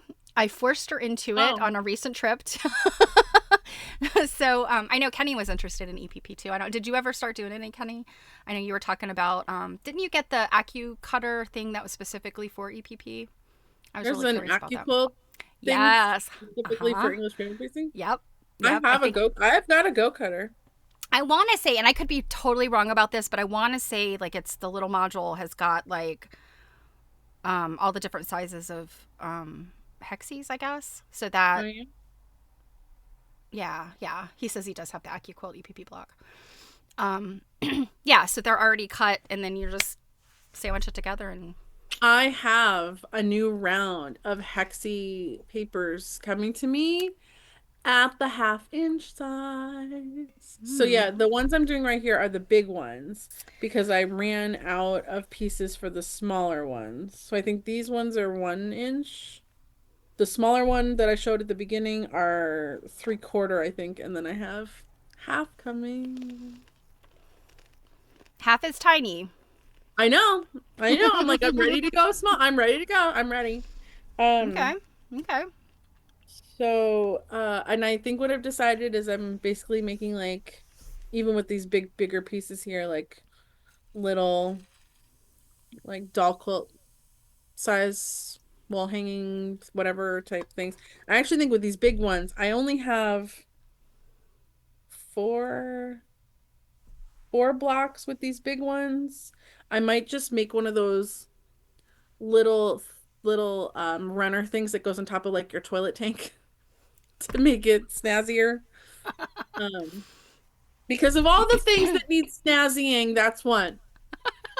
Um, Yeah, the top of my toilet tank is usually like piled up with like Connor's glasses and stuff like that, and then he'll text me from work. You see my glasses? They're sitting on the back of the toilet tank, like so always. Connor is specifically taking off his glasses when he pees. Is he like, it's time to go? And like I puts them on the toilet tank, and then he forgets after he pees that he needs to see again. Like, I do think it's in conjunction with showering. I don't think it's the toilet what? itself. That was never be the place I would think to put my glasses when I'm showering. Well, I don't have. We don't. I mean, our bathroom is very tiny. I don't have like countertops and stuff in there. We have a Okay, okay. pedestal. There's a pedestal sink. Oh man, those Can't, bug me. oh, they're awful. And then we have this very tiny little unit between the toilet and the sink. And it's because our house, you guys know, it's an old house. It never had a bathroom. So the bathroom that they put into it is a very janky bathroom. And it's just the space is too small. So like literally when you open and close the door, you're like only missing the sink by that much. And yeah, One of so the bathroom, the guest bathroom upstairs, has the original clawfoot tub. But it has one of those pedestal things. And don't get me wrong, it's pretty. Um, but they're so impractical for like things that need to live on your sink top. oh yeah, Um, yeah, because you can't. There's no ledge. There's no flat yeah. spot to put things. Yeah, so it's the same problem for us in that bathroom. Like there's storage in that bathroom, but there's no there's minimal there's storage for like small crap, not like your towels or your this or your that. Mm-hmm. So yeah, So that's annoying. But Kenny said he found out his house was originally the parsonage for the Baptist church in town, and it was moved where he is now in the 50s. Are you back in Texas, Kenny? I can't remember where you are now. Or Oklahoma? I know you left Colorado for your last job, I think. well, that's kind of cool. Yeah, yeah, that's neat. It was moved and stuff. Oklahoma. Okay. I knew it was somewhere in the southern areas.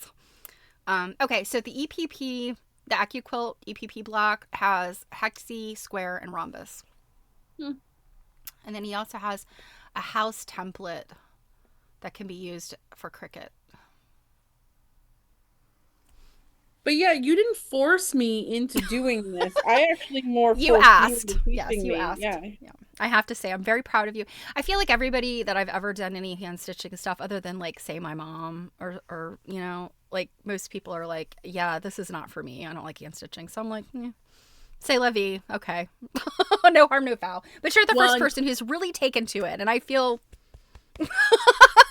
And it's funny because like I have been trying to take to it for years. Like I keep saying, I'm sure you've heard me say numerous times, like I want to do more handwork type stuff, like, you know, embroidery or cross stitch or but well, I know how to do cross stitch, and embroidery is just really all about practice. But um I was like, I really want to do like some hand piecing or EPP, and I'm having a hard time just like getting going. I tried once, and I only learned once Steph was showing me, I felt like I wasn't doing it very well.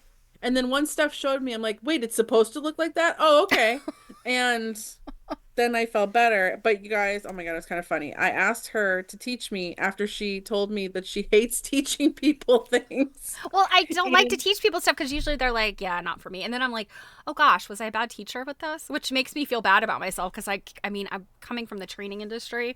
I should be pretty decent about teaching things. But teaching people can suck because students can suck. Yeah, this is true. This is true. Or they can be, I mean, I'll tell you a story about that, but I felt like I was not a crappy student. So yes, you were very good student. Funny, she's just kind of showing me how to do stuff. I'm like, okay, like I didn't get all frustrated. There were a couple of times where I'm like, I need your help getting this like snarl out. But otherwise we just sat on our ass and watched like murder shows. We were watching the first 48, weren't we? There was that. There was another one. Yeah, I don't remember what the other one was. But yeah, the first 48, that's a good show. We don't get whatever channel that was. I can't remember. It's like the History Channel or one of those channels. Discovery, maybe. Yeah. It's a channel we used to get with our old cable, but we don't get it now. So my husband used to watch the first 48 all the time. And so I was like, this is good. I can catch up on this show that I don't get to see anymore. You were just being little murderinos. But in terms of like teaching people stuff, I've got a girlfriend who I used to go to these open sews with all the time, and neither of us go to them anymore just because like her life got busy and whatever. But she brought this other girl with her one time who had never quilted before and just like decided that my friend was going to teach her how to quilt. And we like go to sit down, and I often, because this was the only time I ever saw this friend. We live probably like an hour and a half away from each other, and so this is really the only time we ever really hang out, and it was maybe like once a month. So yeah, this girl's just, so I go to sit down, and I go to sit down next to my friend, and I'm not saying names on purpose. And this other girl is like, well, shouldn't she sit next to me? Because like, and keep in mind, this room is tiny. It's the size of a garage, because it used to be a garage that this woman converted. And she was like, because she needs to show me things. And I was just like, okay. And it was very weird. And then not only did this girl decide that my friend is going to teach her how to quilt. She's like, you're going to teach me how to make a t-shirt quilt out of like my grandfather's very sentimental t-shirts, and he's now dead. And my friend was like, I've never made a t-shirt quilt. Like, I don't know, like, blah. And I think if I remember correctly, like one of the shirts got a little ruined, and my friend felt terrible. And I'm like, this girl just like it decided. And then I was so angry all night because then my friend only got to sew like one seam, and she paid to go to this thing. And I was like, that was very entitled of that other person to just assume that you like had to teach her this thing, and that she said she doesn't even know really how to do. And, yeah, that stinks. Yeah, I was very mad. I was very mad. You know, there's and not necessarily exactly those stories, but there's this this YouTube group, or not YouTube, Instagram, called "Can You Sew This For Me?" And some of you might be familiar with it, but it's basically it sounds along the lines of that Photoshop group. Can you Photoshop this for me? Probably, yeah. Oh, the Photoshop this for me. I love that one. That's one of my favorites. That's hysterical. Because what was my favorite one was like, can you make my boobs lower or something? And so it's like down to her knees. He makes this like neck. Oh, it was crazy. But yeah, no, this is when people ask, like, hey, it's always stories of like, yeah, I just, sewing is my hobby. I make things, I make my clothes, or I make gifts. And, somebody at work found out about it, and now they're stalking me about making like their daughter's wedding dress. You're And stalking me. well, seriously, some of these, I'm like, these people are insane. And the asks, they're just crazy. They're, things like, hey, I saw this thing on Amazon. Can you make it? I'll give you $50. And it's always $50. It's always $50. Yes, rude, absolutely. But the best one, the ones I really love are the ones where it's women that are dating, out in the dating world, and they will get, I can't remember what the right terminology is, the swipe left or swipe Oh my God, whatever. where is this going? On like Tinder or Bumble or whatever. And then the person is like, yeah, I don't think that we necessarily match to date, but can you hem my pants? I kid you not, I've read multiple stories like this where guys, or maybe they went on one date and they're like, I don't know that we're really cut out for dating, but I noticed that you like to sew, so can I drop my pants off? So is that like him being like, well, I won't recoup the cost of this dinner by, getting in bed with you. So maybe I'll get my money's worth if you hem my pants. I don't know. I mean, it's just one of those things. And like the things that they'll say, like, this would be really fun for you. No, it would not. Or the other ones are like, well, so I have so many followers and I'm doing this photo shoot and I need you to make me this costume. I want to make this cosplay, all right, and then it's always like, well, if you do it for free or for $50, then I can give you all this exposure. And it's like, okay, first of all, exposure doesn't pay the bills. And if you're gonna it's one thing to go online to, do the exposure for an interview or something like that. But when it's somebody who's looking for something that's going to take, your time and energy, and they don't want to even reimburse you for the materials, like, no, I don't do that kind of stuff. I might go on and talk to you online for free. But yes, Kenny says, secondly, you assume I care about exposure. I've seen some recently that are like, you know what? I've had so many exposure offers for the exposure. I'm naked now, so you don't have that to offer me anymore. I am thoroughly exposed. I'm reading quilt books in a toga online. Yeah, you're like, I am so naked that I'm about to start taking pictures of myself holding up quilts for my Only Quilts page. I'm about to make a calendar. And I've joked with some friends and family about that. I just told my husband the other day, I was like, so if I get an OnlyFans page, will you take pictures of my feet on quilts? Because I'm not about to get naked, y'all. Sorry. I don't even want to see that. I'm sure there's a market for that. I mean, yeah, there is a market for that, but I think you have to put a lot of effort into that. Maybe we should make a page for that, and you can have like human feet on quilts, but then we can have like a tab that's like cat feet, like only paws, yeah, and it's cat and dog feet on quilts. Yeah, people like that. So Kenny is asking a suggestion, a good pattern for caftan. Actually, yeah.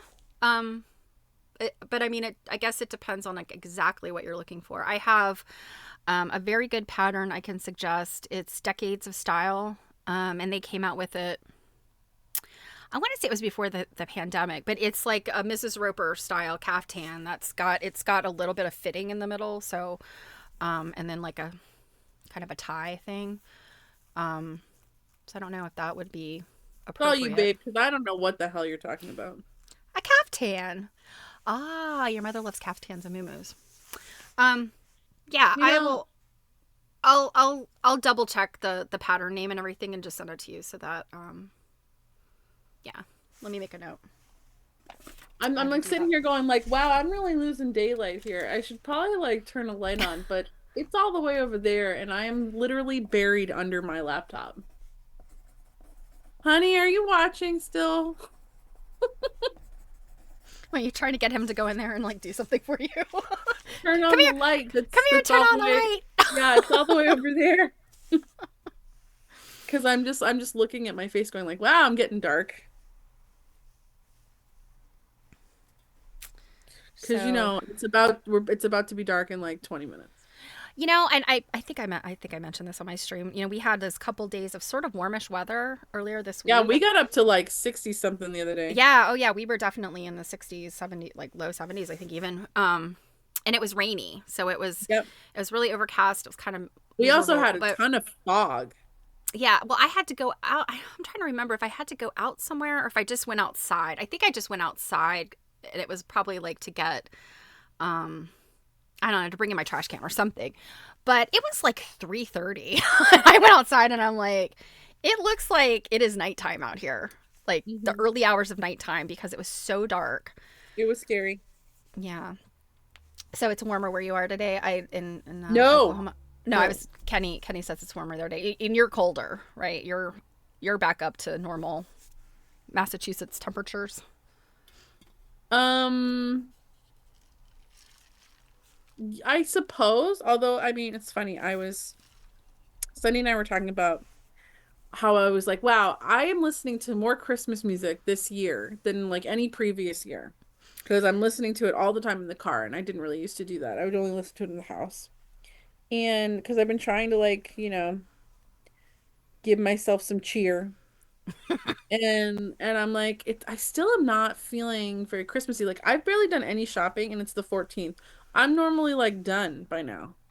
And um I was like, you know why? There's no snow. Mm. Yeah, you guys Just a usually little have bit. snow by now, right? Well, usually is relative at this point because we've been getting less and less snow. The last time that we had like blizzardous snow was 2015.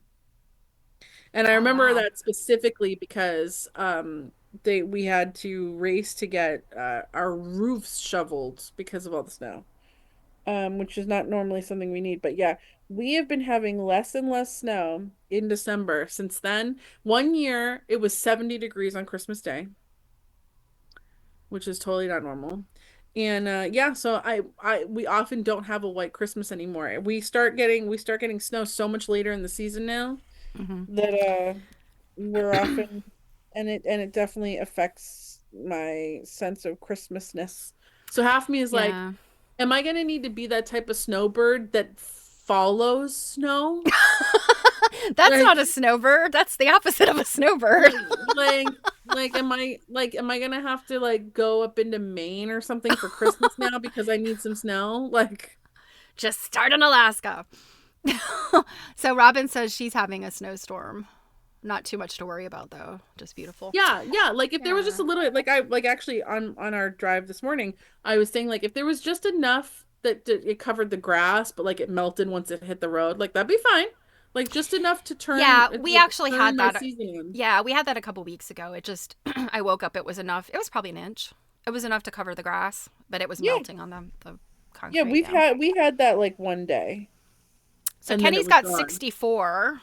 64. I've got 36. Um, And Robin's got snow. And well, you know what? My computer often lies, so let's see what the temperature is. I mean, it's obviously about to go down because it's the sun is setting, but it is. Come on. 30. oh, okay. So you're a little colder than me. I mean, the day after that 60 degrees was like Thursday, and of course we lost power because tree limbs and stuff because we had a ton of wind too. The wind was insane. Or maybe it was Wednesday. The And next see, day it was 29. just like you get hungry talking, I get cold talking about the weather. All right, that's weird. All LJ's right. LJ's 46. 46. I love this sweater, but I swear it always looks like I'm wearing like a bathrobe. Yes, it It's does. got that color. I swear it's just a cardigan. It's just a No, cardigan, but you're a liar. It's a bathrobe. I Because swear, look, you look. would totally be the person to lie. Oh, well, I mean, no, I would be the person to put a bathrobe on and be like, look, y'all, I'm wearing a bathrobe. But no, see, it's just a cardigan. Like what color right now are your PJ pants? My PJ pants are actually a coral colored velour. I took a shower this morning and I'm I was wearing like, like a gray terry cloth sweatpant type of thing. yeah, all of my sweatpants are in the laundry right now except for this one pair. And I was like, well, I don't feel like putting jeans on when I got out of the shower this morning. I was like, just go with some sweatpants. So Robin says, you're a reverse snowbird. You'll be a snow chaser. Just like the people that chase tornadoes. Like just for Christmas, like I wouldn't mind like one good blizzard on Christmas Day and then that's it. As long as I don't have to go out in it, I think it's great. Someone's tooting over here. I wonder if a friend is driving by my house. I kind of don't like it when people do things like that. It annoys me. And I live on a really busy road, so sometimes people are just randomly honking, and I'm out there and I'm like, "Are you honking at me? You better not be honking at me." um, Kenny's got Captain America pants on. And Robin concurs. Looks like a bathrobe. Well, it's made out of that chenille like yarn, so it's really warm and fuzzy. It looks like it's very academic. I need to sew some patches on the elbow so it doesn't look so much. No. No. Now my husband, he goes straight from work uniform because he has to wear a uniform for work, and then what we call his home uniform, which is a bathrobe, and usually the t-shirt that he was wearing under his uniform, and that's about all. Well, underpants, I guess. And the bathrobe, free balling underneath that bathrobe. The bathrobe gets stragglier and scragglier every year, and I'm like, and I think he bought this bathrobe. It's just a red plaid like bathrobe. In fact, the other day I was watching Big Bang Theory, or I had it on in the background, and Sheldon literally is wearing the exact same bathrobe that my husband's wearing, and he's like, and I wasn't paying attention. He goes, "Oh yeah, looking good, Sheldon," and I was like, "What are you talking about?" And he keeps pointing at the TV, and I'm like, Sheldon's not on the screen. Like, what? Finally, Sheldon comes on the screen, and I'm like, oh, you're wearing the same bathrobe. So, do you have this like thing with him where you buy him a new bathrobe every year, just like how I have to buy Sunday socks and underwear every year? Well, so yeah. That he'll so throw out the Swiss cheese underwear that he's been wearing. Well, I'm getting ready to. I'm gonna look and see if I can get the same bathrobe again. I really truly think he purchased this bathrobe for like $12 on Amazon like 5 years ago. And it's his summer bathrobe because I made him a big squishy fluffy warm winter bathrobe. It's like a nice like homespun looking blue and black and gray plaid on the outside, like a just regular fabric, and then it's lined with that soft like minky stuff on the inside, and he likes it, but he says it's too warm. And I'm like, well, it's for cold days. It's really not for just, I am not a big bathrobe wearer. They feel weird to me. I have a bathrobe. It's been a really long time since I've worn it. Like I want to wear them, but they just feel weird. I feel like a bathrobe is the kind of thing that, it's like it's the right thing to wear if you're kind of indecent in your pajamas. Like, like if your pajamas are thin or too revealing, or, it makes sense, or like just something that's not particularly warm, and you throw the bathrobe on. But I don't know, I wear t-shirts and sweatpants to bed. I have a separate set of t-shirts and sweatpants I wear around the house. So, and people wonder, why don't you have a job? This is my job, y'all. Wearing t-shirts and sweatpants and sweaters. Yeah, one of the first things that I did after I finally left Kohl's was I got rid of a lot of the clothes that I had to wear. Yeah. Because I was just like, later, bitch, not wearing this anymore.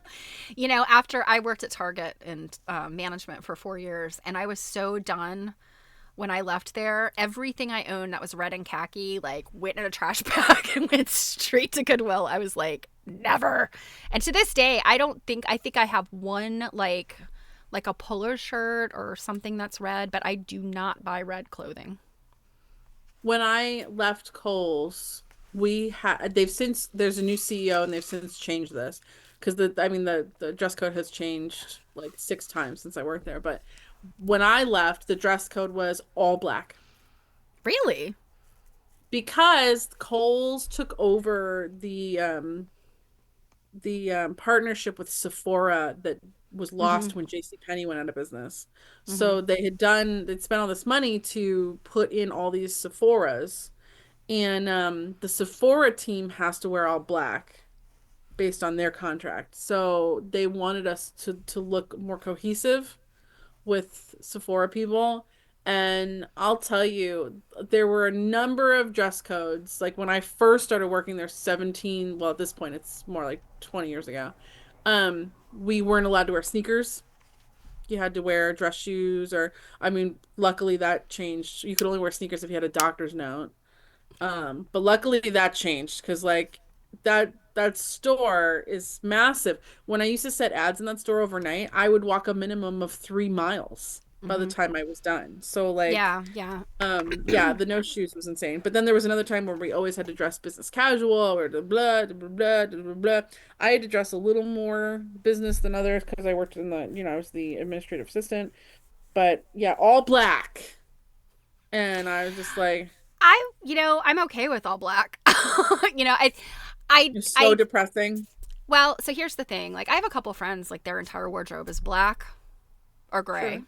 My best Mhm. friend from high school, I don't think she owns anything that's not black or gray. Like, she doesn't wear regular jeans. They're all black jeans. All sweaters, hoodies, things, always black. And that's great. My challenge with black, and I do have a lot of black clothes, but my challenge is you got two cats and you work with fabric.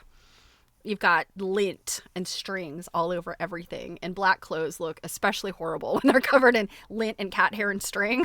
So most of my clothes are kind of a neutral, like gray.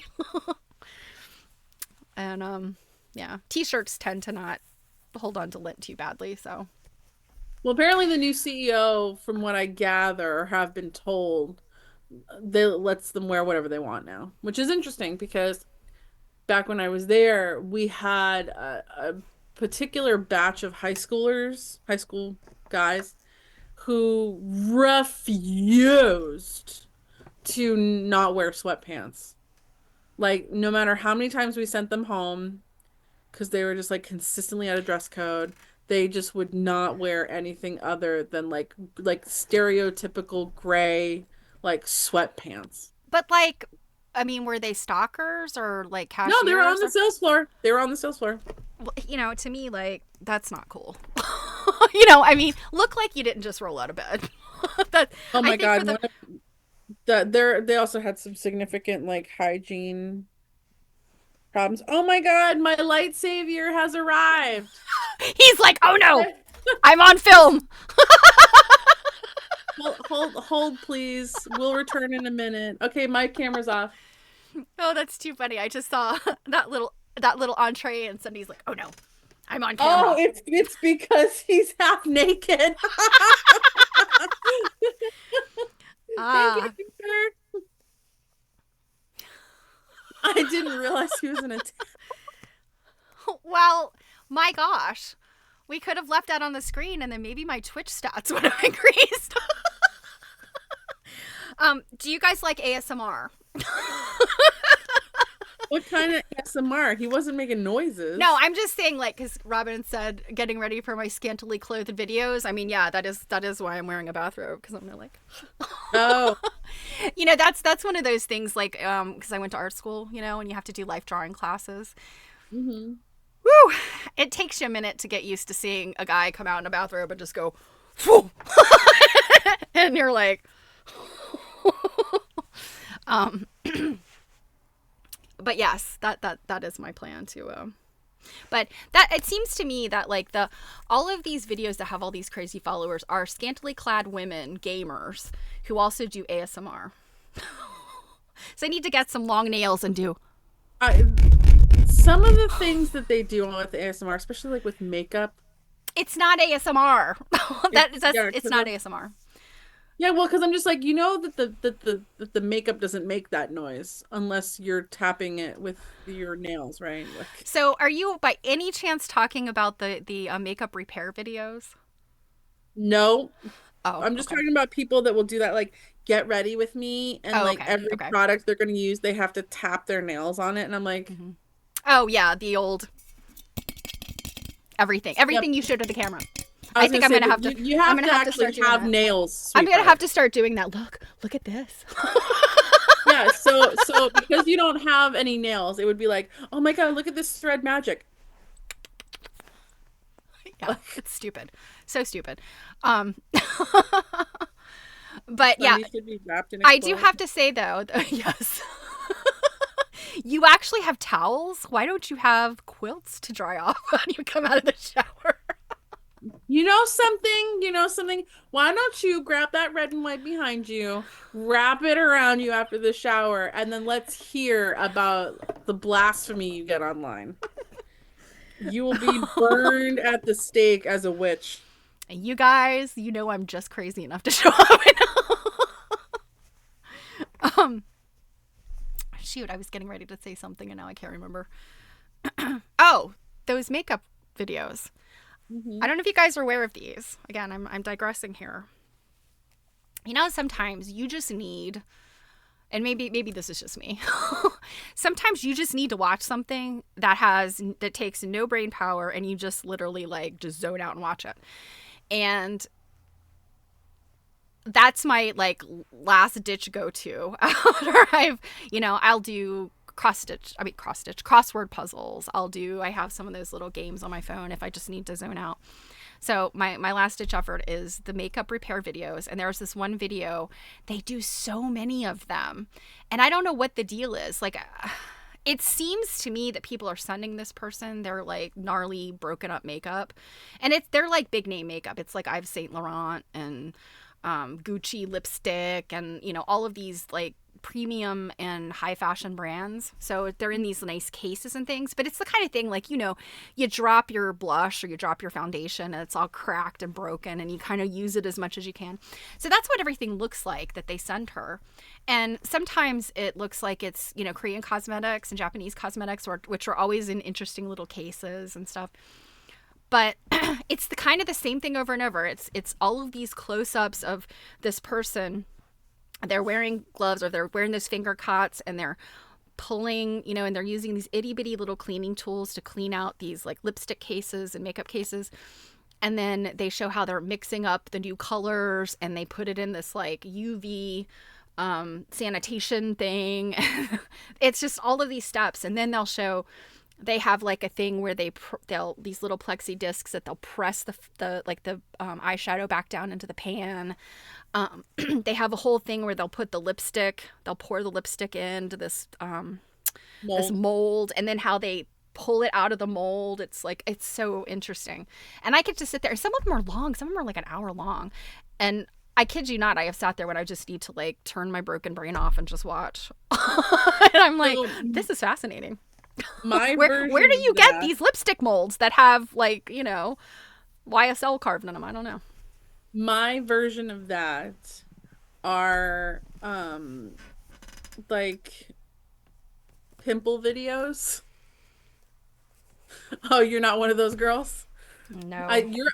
From what I know, you're generally in the minority. Or I've recently gotten into those videos where they're cleaning the dirtiest rugs on the face of the planet.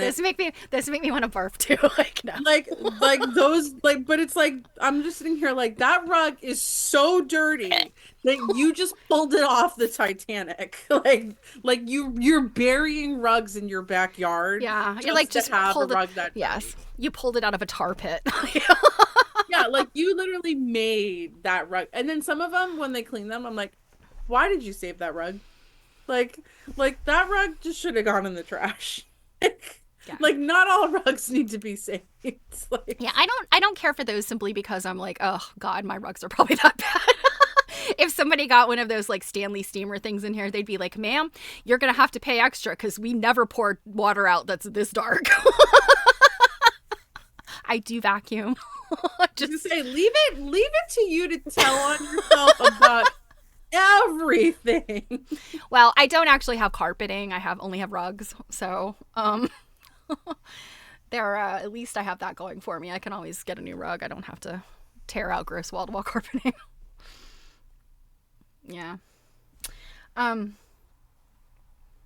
Have you accomplished anything today? Yeah, I've got a whole bunch of stuff sorted. Yeah. Okay.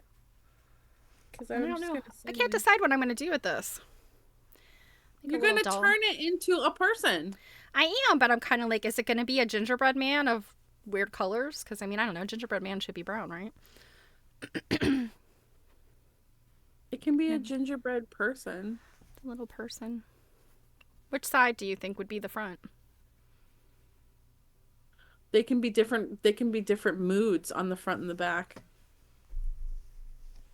You can have like a happy gingerbread today and a mad gingerbread, like depending on your mood. Like, how's your day, cake? And you're like, I am mad gingerbread today. LJ, I saw that rug. It took a swimming pool of rinsing water. It's not just one, sweetheart. It's been like 50. There's more than one company that does these videos. So I can tell you, I have this. It's a very odd story, but I have this piece of a textile. Let's just say it's a textile. Somebody gave it to me. I was probably 17 or 18 when somebody gave it to me. It's a very cool textile. And I tucked it away. And then it has come with me for 6 different moves throughout college and my young years. It was one of those things, I don't know why. I don't know why I carried this around with me because, I mean, I didn't really necessarily have a purpose for it back then. My mom had a whole bunch of things in the closet that were like my high school and college memorabilia. So I don't know why I didn't just put it in there. But it's just kind of gone, you know, with me everywhere. And very recently I pulled it out and I did cut it up and make something with it recently.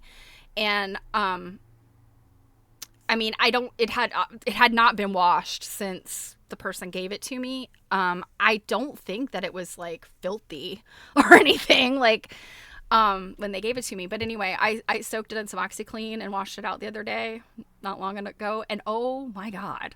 I mean, something that's just been sitting in a box with other things. It has not been subject to any kind of major, you know, it hasn't been laying on the floor. It hasn't been, you know, infested by insects or mice or, I mean, anything that could have like attracted dirt.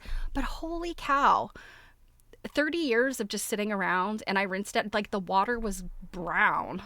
It was so nasty. And it's a piece of textile that's, I mean. Welcome to washing antique and vintage quilts by hand. Yeah. Oh, and that's the thing. I mean, that's antique and vintage quilts. I mean, I have washed a couple, but it's not something that I really like to deal with because I mean, you really have to. Yeah, I mean, you really have to have the ability to soak and wash and agitate and squeeze. Like, you can't throw it in the washing machine. Squeezing is insane. Yeah, you have to like roll it and squeeze it and press it and rinse and rinse and rinse and rinse. Yeah, so I was just like, with this little piece of stuff, I was like, oh my God. The other one I started doing it. Oh, you guys might remember from my stream a while back, I showed some of my collection of rubber face dolls. And I don't think you were there for that one. Yeah, because why would I be? It was just a little thing I did. But I have several that the very first rubber face doll I ever got when I was like 3. And I still have it. It's not the kind of thing I want to take apart and restore though, because it's large and cumbersome. But is the rubber crispy by now? No, it's still in pretty good condition. I think the one I have is probably not like rubber. It's like more of a plastic. But you know what I'm talking about, right? When old rubber gets really crispy. Yeah, I do know what you're talking about. But anyway, so over the years, I want to say the next one I got was probably 20, maybe not quite 20 years ago, 15 years ago or something. I got Zippy, which is the monkey that was on the Howdy Doody show. And he was very popular. He was, whenever that was on, like the late 50s, I guess. So he was very popular in this this company that sells them. He made $1 million of him. So I had one of him. I picked it up at a swap meet in California for like $5. And he had been in a fire. So his little shoes are all melted. So he's got rubber hands, rubber shoes, rubber face, and then the rest of him is fur. So along the way, I acquired Tippy, who is his girlfriend, and she has white fur. And then I found another Zippy that was in pretty bad condition, but his shoes were good. So I was like, I'm going to take the shoes off the bad Zippy, put them on the new Zippy. And then I had a couple of other little pieces. I have a Smokey Bear. I have like a little baby toy kind of thing. They're interesting to collect, but they're hard to find in very good condition. So I thought it would be fun to restore a couple of them. So the other day, and I watched a ton of these videos, and I was like, I have a little bit of time in between. I really should have been doing other things, but I was like, I think I'm going to take the stuffing out of Tippy, because I thought I'm going to work with her first and see how unstuffing her, soaking and washing her, cleaning her all up, how that works. If it's, because I watched all these videos.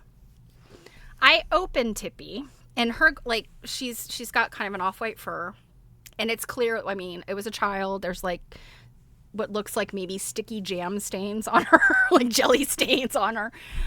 So I'm like, really, like, I put gloves on because I'm like, God knows what is inside this. Surprisingly, the inside, the stuffing was in very clean condition. It was not nasty, gross. I was like going like, oh God, like what is going to be in here? Very clean, nothing disgusting. But guess what she was stuffed with? Do I want to know? It's not gross. It's just, oh my God. Okay, because you weren't painting it that way. No, it's a freaking nightmare is what it is. So it appears to be the fur, like her faux fur fabric. It's like the pile off the fur has been like shaved off or something. And so it's like all of this, like just the fur part. So that's fine. But all mixed in it is little tiny styrofoam beads, like the kind that are in like bean bags. Mm. And, you can't even look at those things without them being completely static electricity to everything. So yeah. I'm literally pulling handfuls of this furry stuff out that is totally like wrapped up with all of these styrofoam beads that are just going everywhere. And I'm like, oh no. So I'm like, I got as much of it out as I could, and I have it, like, I was stuffing it in this bag, trying to keep it from going everywhere. And I discovered if I take the little tiny attachment on my vacuum cleaner, I can get it in there and just suck them up out of her extremities. But wow. That's a weird sentence. Yeah.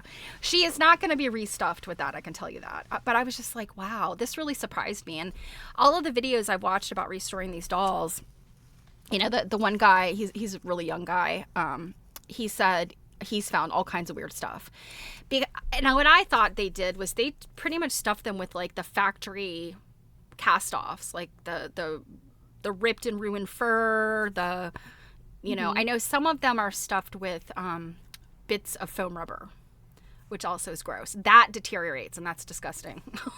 So I think the insides of those that have that foam rubber are not in super condition, but. Yeah, I was so surprised to find that those styrofoam beads. And they are just the absolute worst.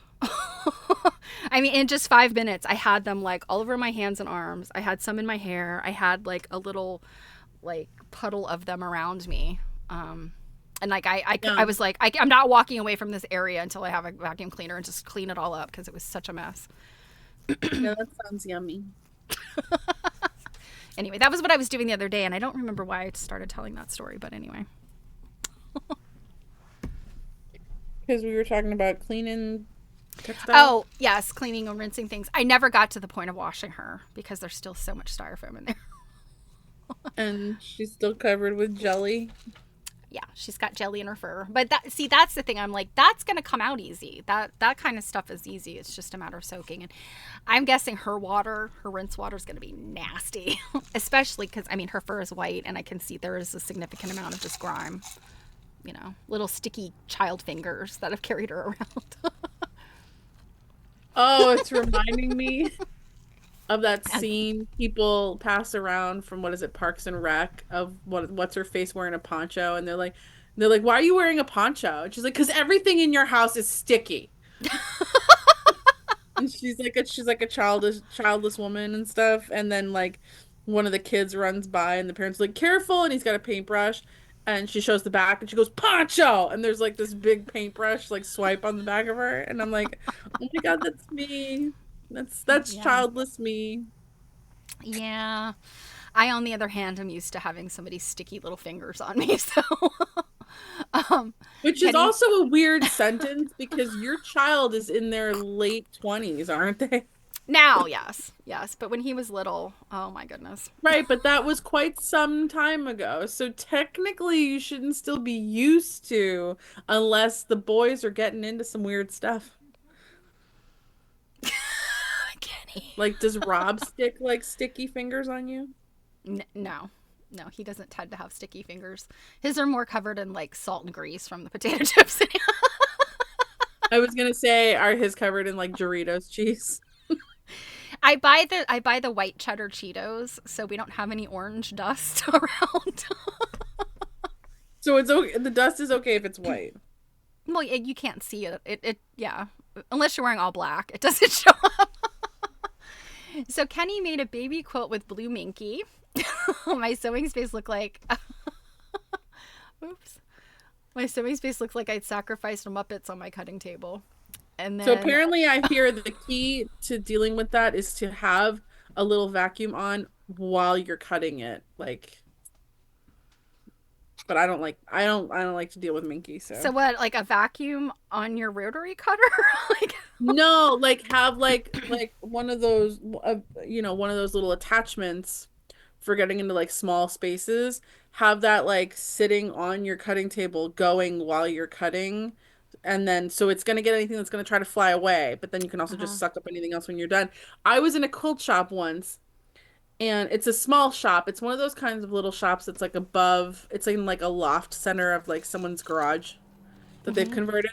And I'm poking around, I'm like looking at stuff, and out of nowhere, the loudest vacuum on the planet turns on. And I almost like piss myself because it scared the shit out of me. But that's where I found out that trick because I did say to her, I'm like, what are you doing? And maybe you want to warn somebody. And she was like, "Oh my God, sorry, I'm cutting some minky." And then she showed me her little trick there. But it's funny. I like the feeling of minky. I never ever ever want to sew minky ever. Someone else can sew it for me. Yeah, minky is a little. I've made a couple things. Um, I made a couple jackets that were lined with minky, and I actually have a project coming up. And also not necessarily minky, but like polar fleece. I've backed a Hmm. quilt with polar fleece. Hmm. Which is easier to stitch with. But yeah, Minky wants to like, I mean, Minky, because it's got that pile, it's it's velvety. So if you've got Minky against Minky, it kind of wants to shift like this. And then Minky against regular fabric wants to do this. Like it wants to slide apart from, the seams. Hmm. So, oh, but Minky on the inside of something, oh, so nice. It's so warm and cuddly. So Kenny trimmed a quilt in purple velveteen, and William asked if I'd killed Barney. Indeed. Yeah, it's funny. My husband, I think sometimes is just like, what is this? Oh, well, that would be a strand from my Big Bird costume. Not really. I don't have a Big Bird costume. I kind of wonder if that was true. Yeah, I haven't made a really big full blown costume in a long time. It's been a while. I'm thinking about making. I think I have to make a Santa hat this week for Double T this coming week because That shouldn't take too long though, huh? right? That shouldn't take Oh too yeah, long. yeah. His witch's hat I made like in the 10 minutes before our stream. I think he's gonna keep wearing my glasses for a while because he's really funny. Okay, everybody, I have to ask you, from the angle and the way the light's shining, doesn't it look like Double T's glasses are broken? Like the lenses?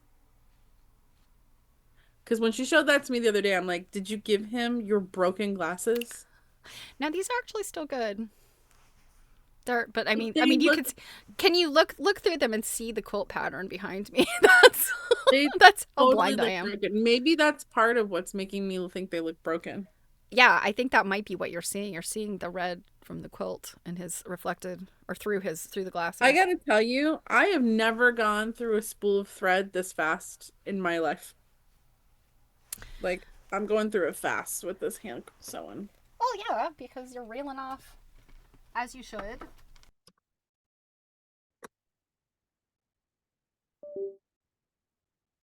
That reminds me, have you finished your sewing roll dawn pattern that I saw?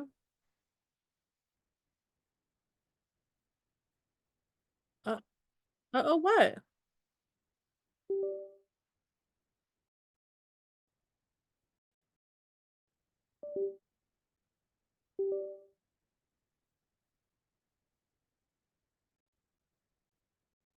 I can hear you. Okay, it's back now.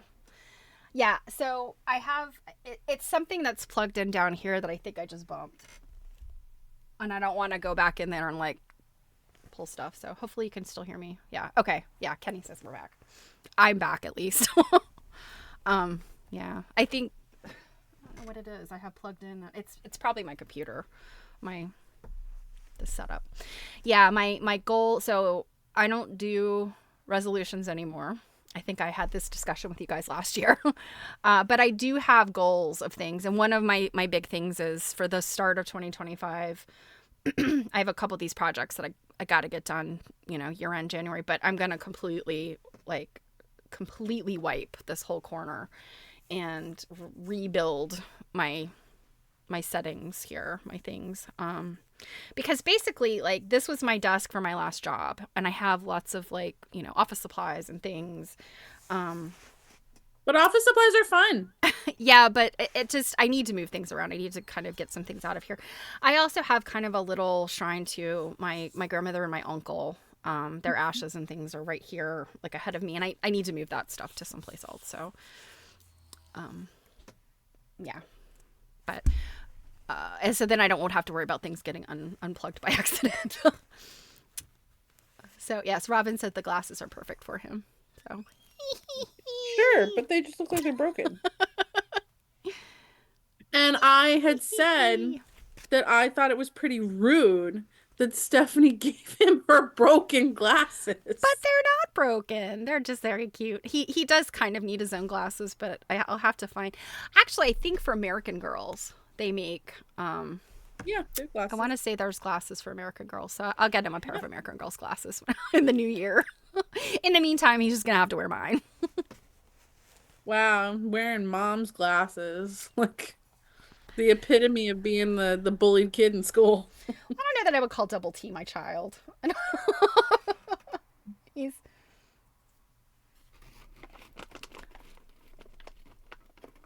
I'm sorry, DeMarine. I'm in the bag. I had to have a little piece of pineapple. I'm sorry. You're eating pineapple? It looks like a Cheez-It. It's dried pineapple. Oh, dried. That's probably why it looks like a Cheez-It.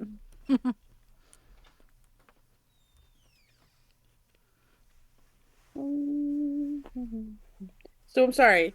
Where are you on your dawn thing? Oh, it's done. I just need to put the embellishments on it. And I just have not gotten myself square. Like, I have all the sequins, and I just need to dig out the beads because I think I need to attach them with beads. So that's it. And I mean, I keep looking at it going, I just have this one little bit to finish with this. And other things, just other priorities have jumped in front of it. So, I may not finish it by the end of the year. Probably won't, but it'll be early in the year. I just really want to see it. It's so cute. I just really want to steal it. No, I was thinking oh, maybe I could give it away to somebody. No. I was gonna say, if you give it to anyone but me, like. Well, I mean, I was thinking of somebody like my mom or you or somebody like that. No, he Jeez. doesn't get to have it. No, it's not going to be going to anybody because I got to be honest. I started putting a monetary value on it based on the time it took me. And I was like, okay, if I were to sell or buy this, it would cost $1 million. So I think I'm going to keep it. And I went into it thinking like, oh, this is going to be so easy. It's EPP. It's fun. It's, it's simple, but oh my gosh, they were so tiny. And Yeah, you even said that that was a more sophisticated pattern than Mm-hmm. you had done. Than I'd expected, yeah. But it was good Mhm. because I think sometimes I get a little bored with patterns that are too easy, and it's kind of like, rush through, get it done. But this one was one like, I'm gonna have to take my time on this, and I'm glad I did because I think it turned out very well. I realized I just noticed that like every time I bend down to like look over my glasses to like see what I'm doing, my eyeballs get massive. I'm like every time I'm just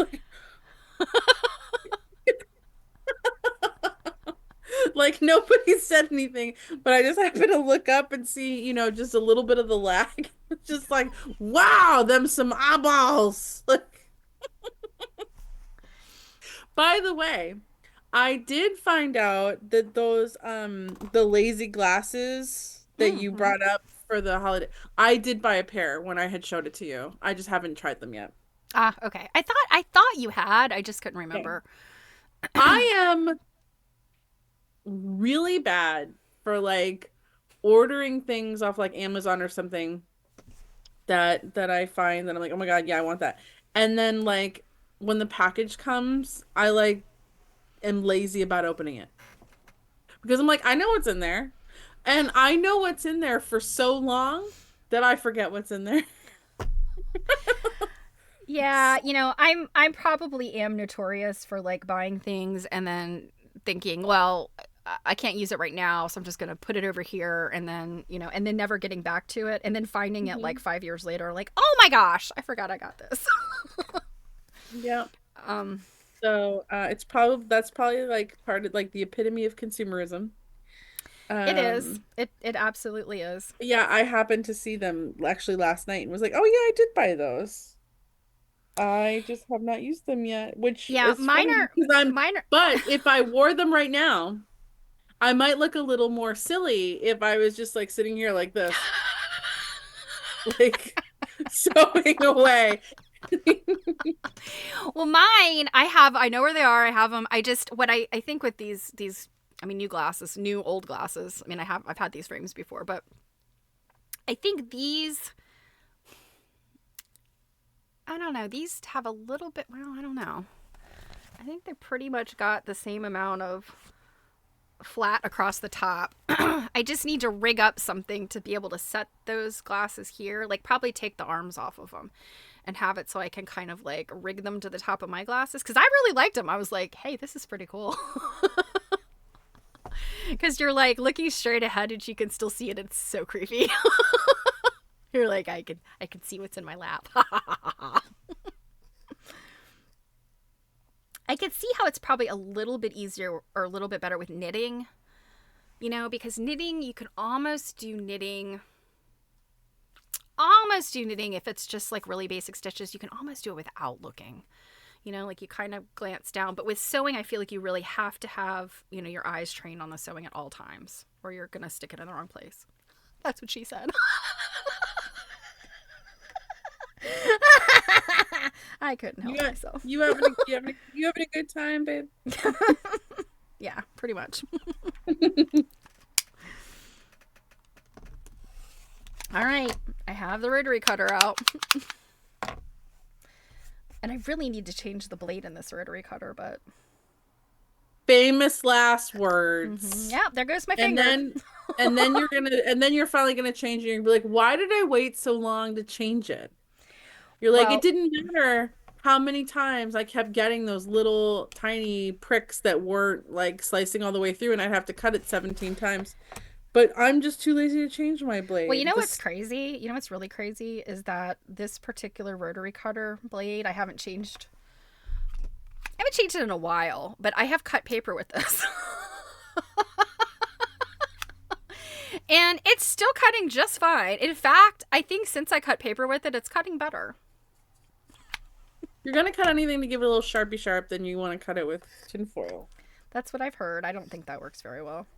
Um, I think that's one of those like you trick yourself into thinking that it's good. Oh yeah, it's cutting better. It's not really.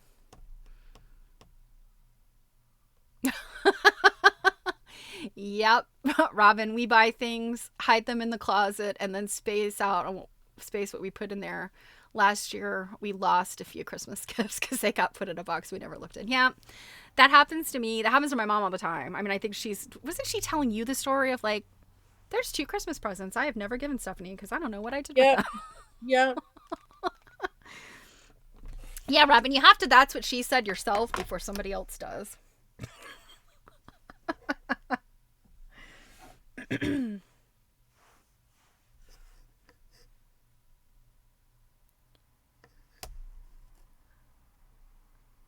So I don't like cutting.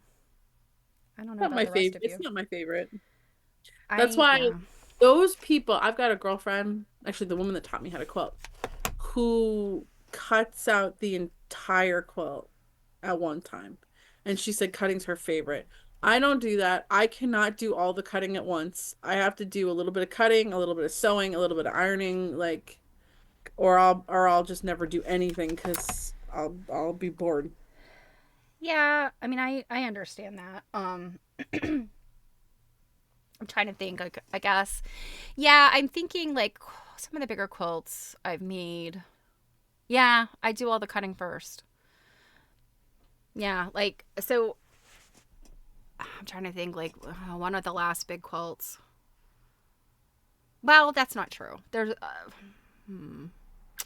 There was a quilt I made, and I think it was in 2015 or 2016, where I cut each block because of the way I made it.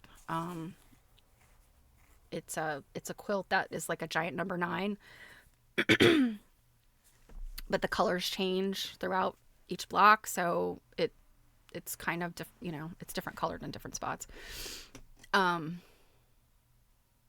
so yeah, I cut that as I went. But Elizabeth Hartman patterns, Hmm. she has everything like numbered and lettered. So you kind of want to cut it all at the same time because there's a progress through the piecing that follows the progress you did of the cutting. So But I don't do her patterns. It's yeah, probably one reason why I like the Bonnie Hunter mystery is because you're only getting a yeah, clue yeah, once a week, so you have to do cutting every week, yeah. I've never actually done a mystery like like. any kind. Mm-mm. Hmm. Is that just because you are like, I'm not gonna join in on shit? Fuck that. No, no, no, no, not at all. I think for the most part, it's just because like they come out at times of year like this when I'm just like I have too much else going on, and I know if I engage in it, I'm never gonna get it done. Yeah, I It's mean, it's funny whenever Bonnie releases her mystery, that's a constant complaint from some people. Why do you do it this time of year? And her response is always, I do it for this time of year for the people that aren't busy, that mm-hmm, don't have all that going on. I could never, when I was, well, it's not I could never, but when I was still working in retail, it would often be very difficult for me to mm-hmm, try to do it this time of year. I sometimes I would try because, in the last probably at least in the last year that I was working for Kohl's, I was sewing every single night, excuse me, after dinner. mm-hmm.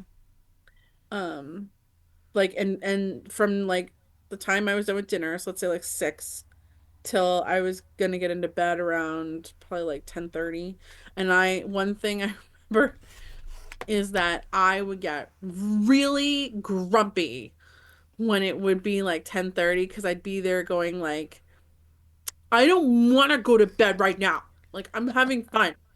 And I used to Yeah, get so that's kind of the way I am with hand sewing. Sometimes I'll be like, oh man, I'm almost done with this, or I just want to do one more thing, but it's like you gotta go to yeah. bed. Can't stay up and sew all night long. Well, you could. So LJ here is like Bonnie Hunter, lots of pieces, lots of cutting. So I will tell you a little secret. It's always going to be a lot of cutting with Bonnie if you don't also use her scrap user system. And that is, sorry that I'm getting kind of nasal here. She, if you like scrap quilting, which I do, she cuts down her scraps of, let's say anything smaller than a fat quarter into her scrap user system, which is she has like strip bins of like 3.5 inch, 2.5 inch, 1.5 inch. 2 inches, and I think that's it. And then she also has squares already cut in all those sizes, and then anything extra she'll keep as quote strings. And Mm. then when it gets to a certain amount of stuff, she'll have it kind of divided by color and things. So when she's doing these mystery quilts, a lot of the sizes she's cutting things out of are already They're already in pre-cut. those sizes. Yep. So there's a lot of times like, and obviously my scrap user system isn't anywhere near as big as hers. But there's a lot of times when she tells us we've got to cut this color, this thing. I've already got some that's cut in that size, in that color. And that's kind of some of the key to not always necessarily having to do um so much cutting all the time. And it depends on, it really just depends because like last week's clue really didn't have like a ton of cutting. And she also a lot, I will say her cutting directions, if you use her essential triangle tool, she does a lot of kind of cutting tricks where like example, cutting a bunch of triangles that are going to be like half square triangles out of 2 strips of fabric that are already right sides together, and you've already made your pairs and everything, and you Mm-hmm. um use this tool so you don't have to do like the cut big, sew big, trim down kind of scenario. Mm-hmm. So yeah, I have to say I do enjoy grits and butter, the kind of glasses we're talking about. Yeah, If you I'm just if looking you for get them. oh okay, you're gonna find the link. Yeah. Did we put them Um on the gift guide, or am I just gonna look for mine? Yep, yep, they're on the gift guide. So I was gonna say grits and butter. If you're on our Instagram or you're in our Facebook group, there's on the Instagram there's a highlight reel called the holiday gift guide that they're in. A link is in there. Or if you're on Facebook, I made a post about that if Stephanie is having a hard time finding them. Yeah, I'm pulling up the.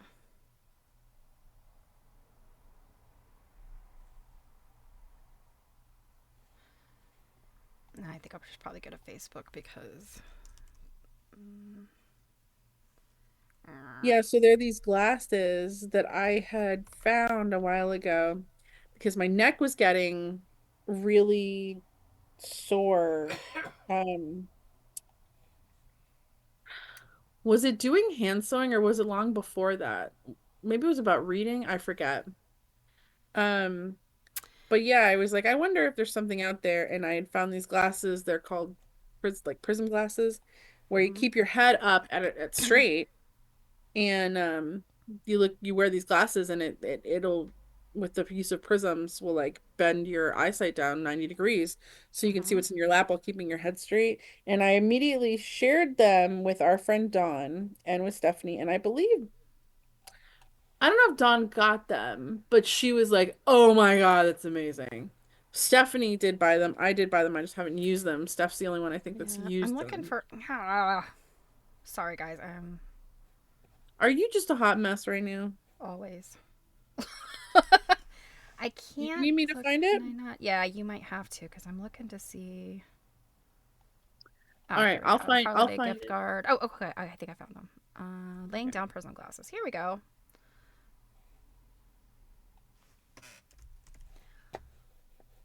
So, yeah, they are these very cool glasses that are supposed to help with um, not having to like look down and crane your neck. And the woman that I saw, she did, I think it was, if it was on Instagram or Facebook, she was a knitter. And her doctor, I guess it was her chiropractor, her orthopedist, or whatever, she was having some kind of bad neck problems and was like, you need to not do crafts like this. Mm-hmm. So she's like, well, I'm a knitter. I need to knit. So she's like, I'll try these glasses. And she's like, they really work. Um, You didn't interrupt our whole conversation. ah, yeah, This is a this is, low yeah. key. We're stitching and bitching here.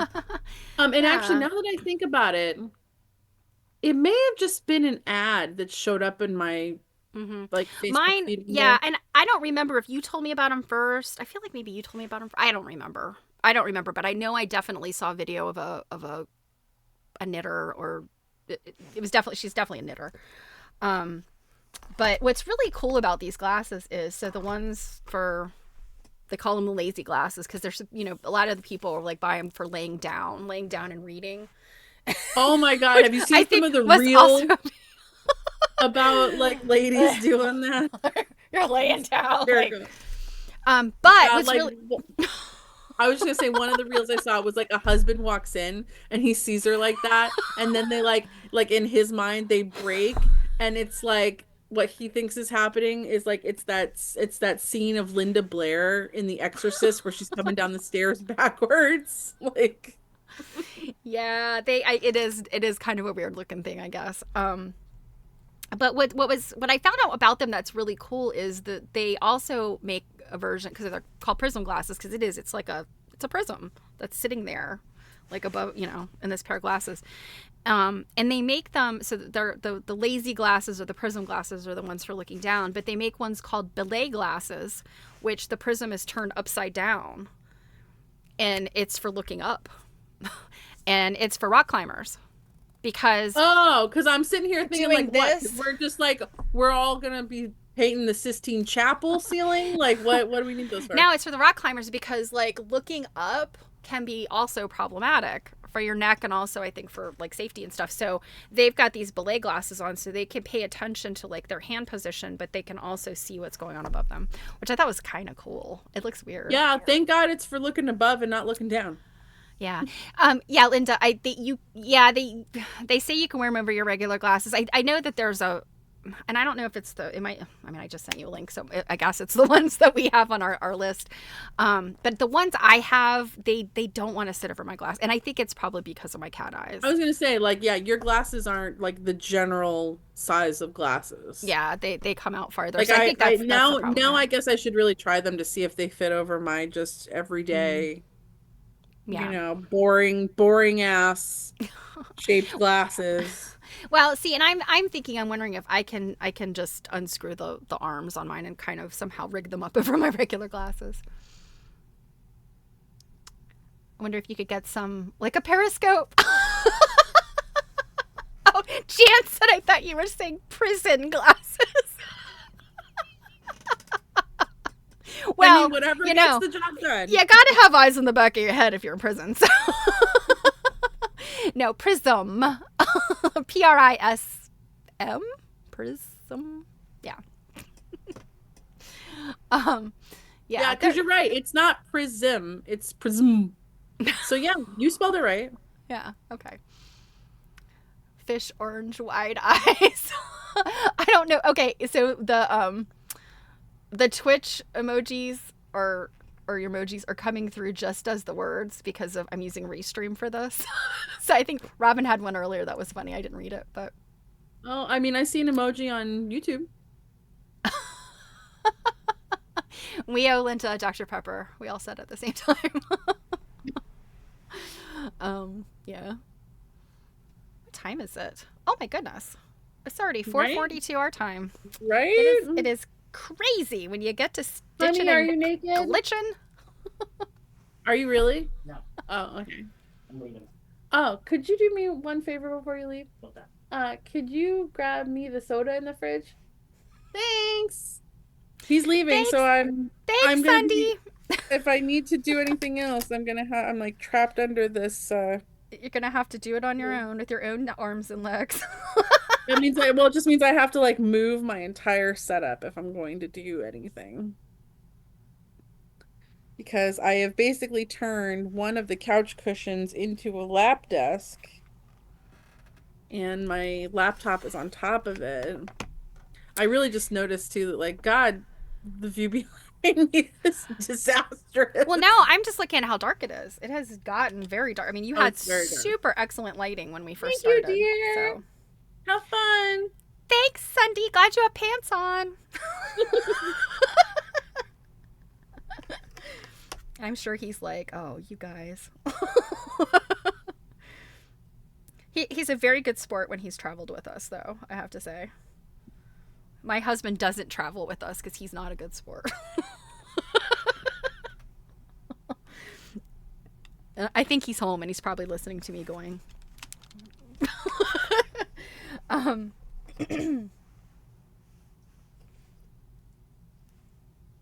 He is going right now to his company Christmas party. Oh. I am not going because there is an a-hole Oh that no. goes Oh dear. that everyone hates, that Oh he's my. an a-hole to everyone. He doesn't even work for the company anymore. He's a past employee, But but he still comes to the party? for some reason he still keeps getting invited back. And I was like, you know something? I'm all set with that. He, yeah, he like the boss man doesn't rein him in, and he's basically offended like everybody. Um, one year, one of the current guys that works for the company, this a-hole guy was hitting on his date. Like, yeah, he's a disaster. So I'm just like, I don't think the fancy steak dinner is worth Yeah, I was gonna that. say, didn't you get all dolled up last year? Oh yeah, because he usually they're going to some different place this year that I forgot the name of, and it was I don't think it's anything I've ever heard of. You in years past, he usually takes the company to like a really fancy like steak restaurant in like Boston. Mm-hmm. And I think that's still where they're going. It's just not in Boston. But yeah, it's usually like one year we went to Morton's Steakhouse, which is in the Mm-hmm. Seaport in Boston, and he rented out like one of their like The party private room rooms. kind of thing. Mm-hmm. Thank goodness, because this a-hole guy, after he starts drinking, is loud enough for 25 people. Oh geez. Like, oh my God, he's just ridiculous. And I'm just like, no thanks. Well, I mean that's the beautiful thing about it's not your company's holiday party, so Mhm. it's a little bit easier to say like, yeah, I'm gonna go ahead and not do that this year. Yeah, I'm just like, I think I'm gonna stay home So and my boss is here, and he hasn't said anything yet, but I can hear what's going on in his catty little brain. Which is, I have been asking you for food all day since breakfast, but now it's like really time. So you gotta hang out and wait, buddy. Sorry. it'll oh now it'll be hysterical if he like jumps on your head and you start hearing like Wah! He will. He likes to climb people's backs, which I don't love. um, That sounds quite painful. yeah, I picked him up the other day, and my son lets him do this. He lets him ride around on his shoulder, and I don't care for that. And he'll climb up. He'll climb up on my shoulder. But he's been trying to do that lately, and I'm like, no, no.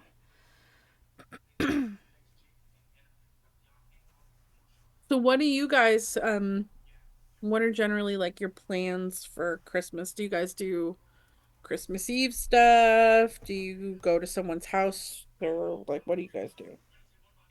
Are you talking to the whole I'm gang? talking to you, but of Oh, course it's a okay. question for everybody. Um, so every year changes for us.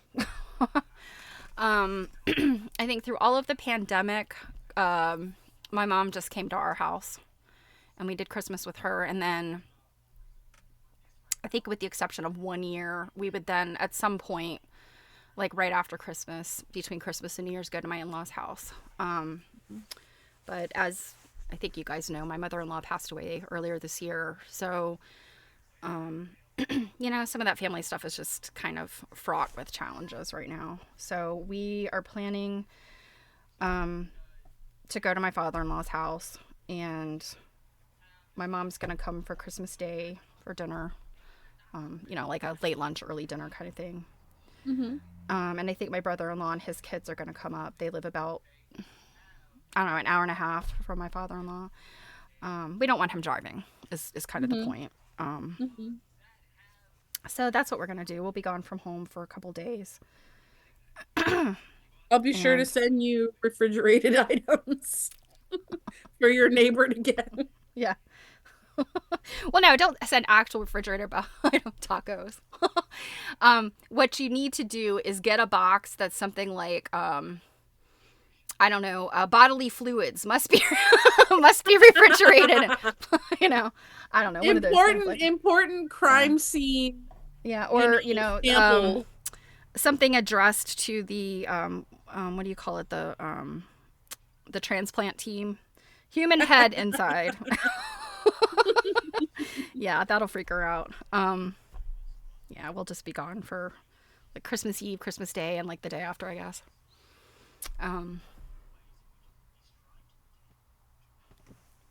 Well, that doesn't sound unfun.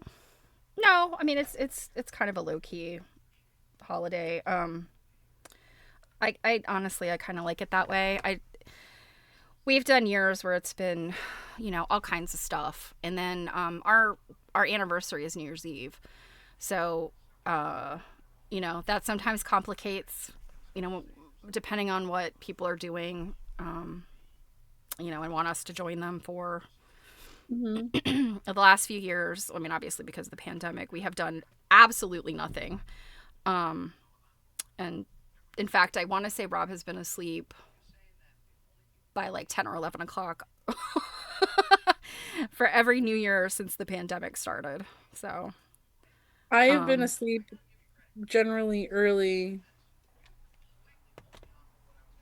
Um, for many New Year's Eves. yeah, when we were younger, it was a lot of fun. And even when Connor was little, we would always go when we were home, which was most of the time.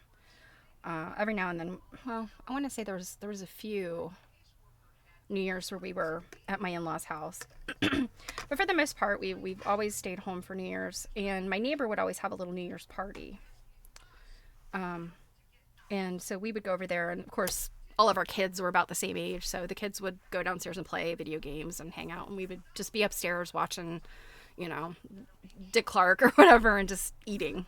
We would all make little side dishes and things that we liked, and just eat. So, but now that all of our kids are grown up, they all go off and do things, and yeah, she doesn't do it anymore. But oh, so Robin says since Christmas falls on a Wednesday, most of the family has to work Christmas Eve and the days after. So we're having Christmas next Saturday. Yeah. I think I've heard from a lot of people that are doing that. Nothing wrong with that. I definitely working retail, I thoroughly enjoyed when Christmas was during, the Yeah. week.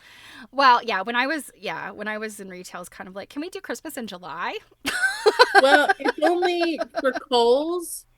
It's one of only 3 days in the entire year the store was ever closed. Christmas Day.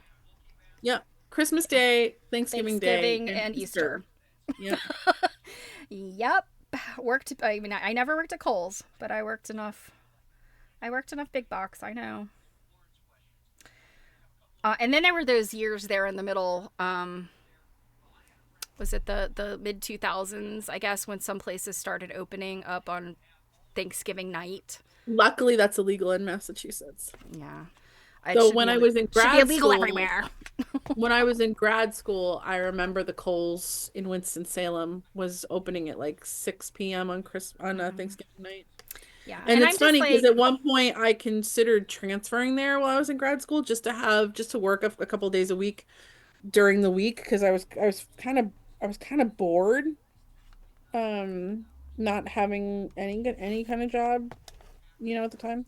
But I'm so glad I didn't do that. Not that I would be home during Thanksgiving break. I would be back up in Mass. But the other thing too yeah. with a company like that is they have like blackout dates. Yeah. So don't ask off for this time. Yep, Yeah. like you couldn't ask off for Black Friday, even if I was like, well, I'm not gonna physically be here, so Yeah. yeah. So Jan said, funny how New Year's changes in importance. Yeah. I mean, I remember, gosh, when we were in college, oh my God, not go somewhere on New Year's? Like, that was unheard of. I have never given a crap about New Year's. Never. And one year I went to first night in Boston, which is kind of like what they do in like Times Square. Yeah, we would go to our first night too. And it was the most unfun time I've ever had in my life. It was super cold. And somebody somebody spilled an entire bottle of champagne all over me, and it's like 15 degrees outside. Well, that's no fun. Yeah. Nope. I was just like, I am never ever doing something like this again. Well, when Connor was really little, the first night stuff was fun, you know, because it was very, at least in my hometown, we went to that one time, and then I can't remember, we did another one. But the one in my hometown was cute because they did a pear. They dropped a pear. Supposed to be a play on the Big Apple. And it was just very family friendly. And it was the kind of thing like, you know, it was just fun. It was family friendly. We did go. So we have very good friends who lived in Queens during 9/11. And we went to New York and went to see the ball drop December 31st, 2001. Oh. And I would never, ever, ever, ever do that again. It was probably not as crowded down there as it is now or has been in past years because of 9/11. You know, people were not going down there because of it's just a few months afterwards. It was so cold, like freezing cold. I remember so we'd driven up there to hang out with our friends. We'd been there for, I don't know, a day or two. And so I had like tights on, like those kind of tights that have the furry stuff inside of them. So they're, they sell them as fashion tights, but I think often they're like exercise kind of tights that have, they have that furry thermal stuff inside. So I was wearing those with jeans on top and like some kind of thermal shirt and then a sweater on top of that. And then I had this big furry coat and whatever hat and mittens and things I had. And every like crossroads you had to cross because we can only get so close to Times Square. So you basically had to take the subway as far as we could go and then get off and walk. So every time you get to an intersection, they'd have, New York's finest there to pat you down. Oh. So I just kept my coat open because at that point, like I'd had some cop's hands in my coat so many times. You're just like, yeah, you just open your coat, fill them up, Bert, let's go. Yeah. So yeah, I think we all got patted down like 10 times on our way. And that's fun. By the time we got down there, we were up against Central Park. So, I mean, we could see, down the road, but it was still pretty far away, the ball. And it's just like, it's so crowded down there. You just kind of have to just stand there in your little group. Yeah. And I don't think that's fun. Yeah, it's not. It's really not. And I mean, we were having fun because, we were drinking and, it was, we were young and it was fun. But I would, at this point in my life or really ever since, I cannot imagine doing that again. I would, I'd do a family friendly one maybe. But I really prefer just to sit at home. Yeah, I think the last few New Year's Eves I've spent sewing. And then I'll just be like, oh, look, New Year's Eve, yeah. And then like yeah. Well, because my anniversary is on New Year's, one thing that we used to do is we would go like probably the day before, like not New Year's Eve itself, but like the day before or a couple days before, we would go and have like some grand meal. And especially like early years we were married when we did not eat grand meals because it was like, your meal out is going to be like McDonald's Happy Meals. That's all we could afford. So I know a bunch of years we went to the Melting Pot. I love we used to have one of those, but I'd never been there. I want to say, I don't even know if the one that we would go to is even still open. They have a couple of them here in Maryland. There's a couple in Virginia. But, oh man, when they, like in the heyday of the Melting Pot, mwah, chef's kiss, they were so good. You'd do like a prefix. And so you'd get like your cheese course. And then you get your meat course with the court bouillon and all that. And then you get your dessert course. And you could pick like, I think the cheese course was pretty much the same for all of them. But you could pick like what kind of bouillon and stuff you got. And then for the dessert course, you could decide, did you want s'mores style or whatever. Anyway, so good. And then one year we went to Fogo de Chao. And I had only been one time to a Brazilian steakhouse. If you don't know about Fogo de Chao, it's Well, I'll describe It's it. amazing. It is amazing, but like it's best to go in there. I think the best way to deal with Fogo de Chao to really get your money's worth, because it was expensive back in the day. I can't even imagine what it costs to go there now to eat. And the food is very good, but there's so much of it. Um, I think the way that you really prepare yourself for something like Fogo de Chao is to do the competitive eater plan, which is for like the whole week before, you eat very lightly, but you drink a lot of water, like an obscene amount of, like practically poisoning yourself kind of water. Because you know, if you drink too much water, you can cause electrolyte imbalances and like really hurt yourself. But I mean, this is a lot of work. I think it is a lot of work, but Fogo de Chao is so expensive, and even if it's not the cost, the fact that you get so full before you can like taste all of the things that are so interesting looking. So anyway, you gotta stretch your stomach out. But like you can't stretch it with food. You got to stretch it with water. So just get stretched out, and so then the day before, like you don't eat. And so then you get in there, you're real hungry, but you pace yourself. Because you can't just be like, no, no, no, no, no. You have to like pace yourself. But the way it works, if you've never heard of it, is it's a steakhouse. So it's meat, lots of meat. And they come by with these like these swords. They're basically swords. And they have meat on them that's been grilled. And you have a button.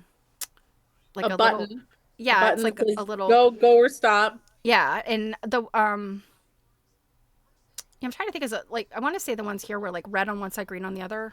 Yeah. And it's like the size of a coaster. And that's what they are. They're coasters. So you're like, if the guy comes by and you want some meat, you flip it over to the green and he comes by and cuts off meat. Also, all different kinds of meat and everything you could think of. Different cuts. Yes, all kinds of different cuts of beef, pork, chicken. Chicken livers wrapped in bacon, like just all the things. Then they have this enormous, like I thought it was a salad bar, but it actually was like a buffet of all kinds of things. Mm-hmm. And then I keep gesturing with my hands, and Zoom is like, "Oh, Stephanie's raising her hand." And then not just the buffet, they bring you sides to your table. Yeah. And it's like, why are we talking about food again? Stuff. But I don't know. Because of my New Year's plans that I don't have right now. But anyway, I am not going to Fogo de Chao when we're done here. Like, I don't want to go to Fogo de Chao just because I remember being so like, and I didn't eat that day that we went. I was like, I'm not going to eat. And then just pile it on. And I just remember thinking like, I'm going to be sick. Like, and it's one of those things, because it's so expensive. You want to get your, and you can't take it home. Like you don't do carry out there. It doesn't work that way. It's like the buffet. You don't do carry out. So yeah, it was almost kind of disappointing, to be honest. Okay, everyone. So mental note, don't take Stephanie to Fogo de Chao. Unless she's been drinking a lot of water and doing the Joey Chestnut plan. Yeah, I mean, we probably only go there maybe once or twice a year for somebody's something. Yeah, and so to that one, I've only been one time. The one here, I went to a Brazilian steakhouse, interestingly enough, in Eastern Europe. That was the very first time that I ever went to one, and that one was actually really good because the food in Eastern Europe does not necessarily agree with me. And I'm trying to think of like all the meals I ate. I was just like, some of it I was like, the taste of this is not like the one day I was so hungry, I went to McDonald's because I knew McDonald's was going to be, it would be normal. It would be like what I expected. So yeah, going to this thing, there was a salad bar. It wasn't really the food bar like Fogo de Chao. It was just a salad bar. So I was like, oh, thank God. Because yeah, they don't really have like salad off the menu, not necessarily an option in all Eastern European restaurants. I will say there is another Brazilian barbecue place, same concept, in closer to me, that's a lot cheaper, and not near as fancy and pretty good. But I will say, like, the craze for like me and Sunday right now is, and I don't know if anyone it's not hot pot, it's called Hungry Pot. Oh. And it's a Korean barbecue slash hot pot place. We actually don't give a rat's patoot about their hot pot. It's not that Oh, it's bad. okay. It's just we just don't care. So the premise is that it's all you can eat Korean barbecue for like Mhm. 22 for lunch and like 30 for dinner. And Mhm. then you can add hot pot at the same time, and everyone gets a individual pot for $5 a person. So Oh. it's good. It's just it's not what I'm going for first there. Mhm. And there is a hot pot buffet place that we really like in Boston that's a lot better in my opinion. But anywho, I'm there for the Korean barbecue, which is mm, perfection. Yeah. Um, we've been there a couple of times before one opened in the area. They were all in like Connecticut, and Mhm. yeah. Mm-hmm. But I you don't have to worry if like you feeling your stomach's not big enough for all you can eat because I will make up for that for you. well, I kind of feel like the hot pot place that I go to with my friend. Usually, if I can't fit, because in the one that we go to is the hot pot in the milk built in the table. Um, between the two of us, we can usually finish off everything. But is it all you can um, eat or are you ordering a la carte? it's an a la carte situation. I don't love that because they make it Yeah, more expensive than if you do all you can eat usually. yeah. The ones around us that are all you can, and we do have a Koreatown, so um, some of them I are guess not great. I Some of them guess aren't the other great. question would be, are you doing actual hot pot? Are you doing like shabu shabu? Because everybody has their own version. Like Yeah, the no, place we love in Boston is a Chinese hot pot. That's oh my yeah, no. favorite. This is Japanese is Korean. shabu shabu. Yeah, no. This is definitely Korean because it's in Koreatown, in Koreatown, and it's owned by Koreans. So it is definitely a Korean hot pot. Um, it's very good. The one that me and my friend go to. Mhm. There's another one that is very popular. A lot of other people go to. I have not been to. It's called Honey Pig. I want to say that's like a Honey national. pick Yeah, I don't. I think that one might be like a national, like a chain. chain, maybe. I could be wrong, but I think it is. But yeah, man, stuff's good. Now I'm starving again. Thank Yeah, you. yeah, me too. Why Sorry, you are you guys. like why are you so rude? I am terribly rude. That's all I think about is weather and food. Why is it that every time we scream, I am either like, look at these folded quilts behind me, or I'm like, look, boring wall, no matter where I am. Because I was like, I'm gonna scooch the camera over a little bit just because I shifted the way I was sitting. And also, like, you don't need to see this box of crackers behind me. Uh oh. Okay. I think my rotary cutter just proved me wrong. you Proved you thought wrong about what? you thought I was still cutting well. Alas, I am not. Here we go. How much have you cut there? Not a whole lot because I was sorting for most of our, but yeah, good.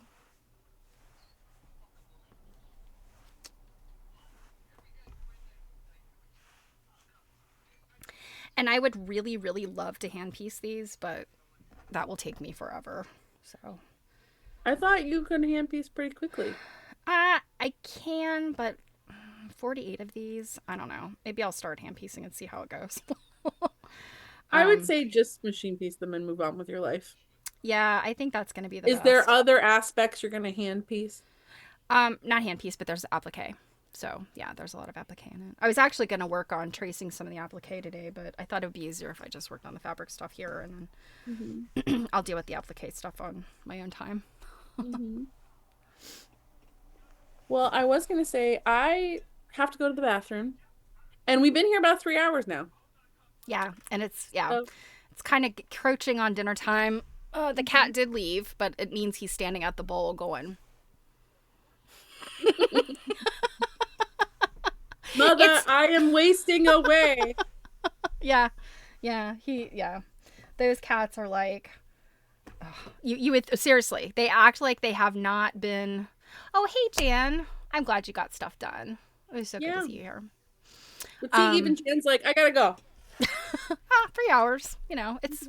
I think this is a nice chunk of time to do things and hang out. Well, no, and 3 hours goes by hella fast. I know, when you're starving each other by talking about food and Yeah, really. that's what she's setting herself. And nude men. Nude men.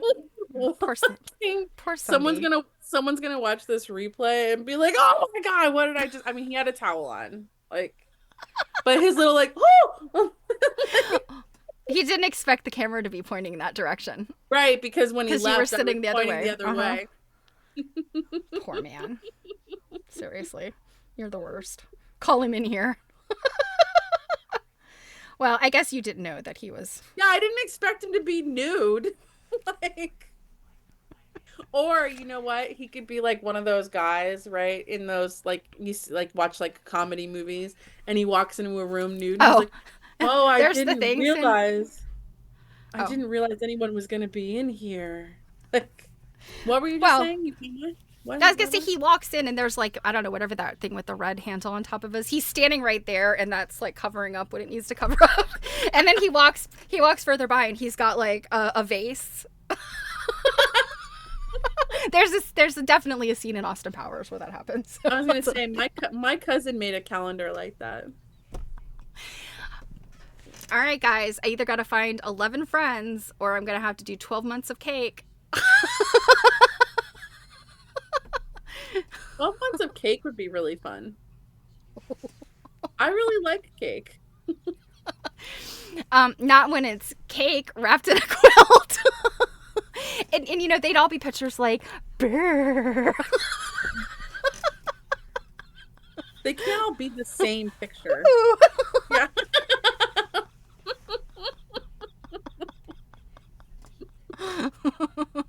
You could do like your foot on one, you could do an animal paw on another, like one leg sticking out. I do have 2 cats and they have 4 legs each.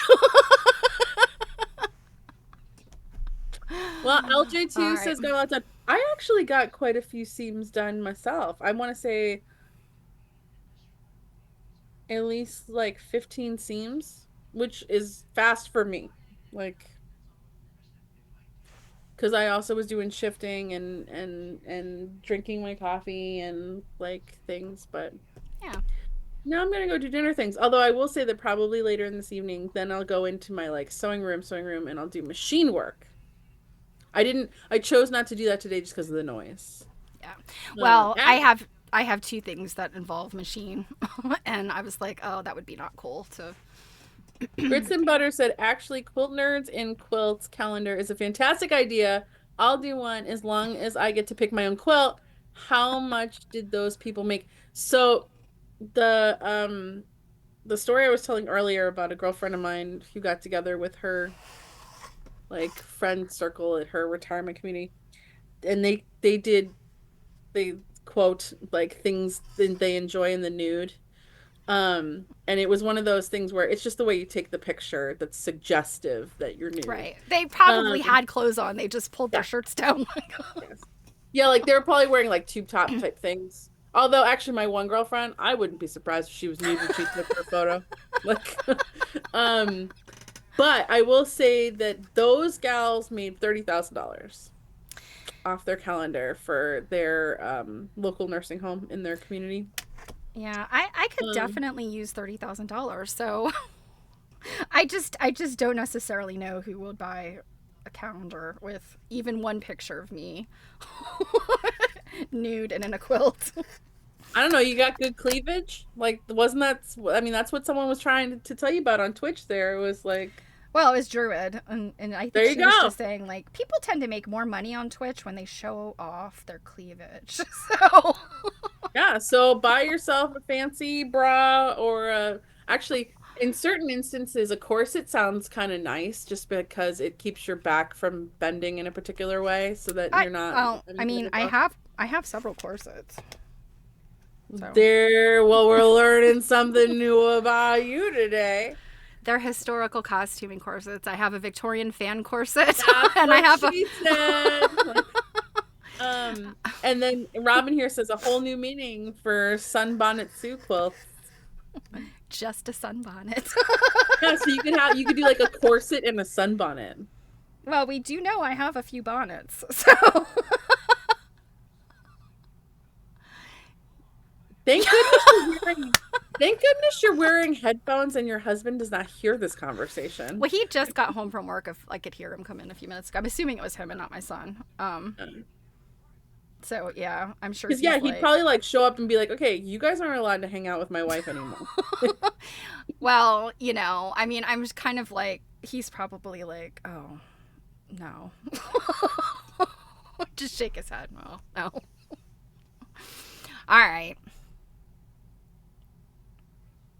Oh, there's chefs in V-neck sweaters. You guys never know what I'm going to come up with. Yeah. All right, guys. This has been fun. We will. Yes. Yeah. So I'll be back day after tomorrow for my stream. And then we have another one of these, I believe, scheduled for the 28th. Yep. The 28th. Yeah. So. Yeah. So if you had fun, you should come back and just hang on the 28th, where hopefully Stephanie won't spend the whole time talking about food. Okay, well, I'll put a sign up. No food talk. Yeah, like make sure you eat like lunch before. I had a quick snack, but like I apparently be like, okay, so I'm here. I just left Fogo de Chao. Let's sew. So Jill will nap, and I'll just sit there nibbling at my my trail mix as not to upset LJ. With the bag. No bag ASMR. All right. Oh, I'm glad you got a lot done, Kate. So, well, you guys have a wonderful rest of your weekend, and we'll see you next week. We will. Oh my God, it's Saturday. Yay! I know. Okay. All right. Toodles. Well, mwah! Toodles.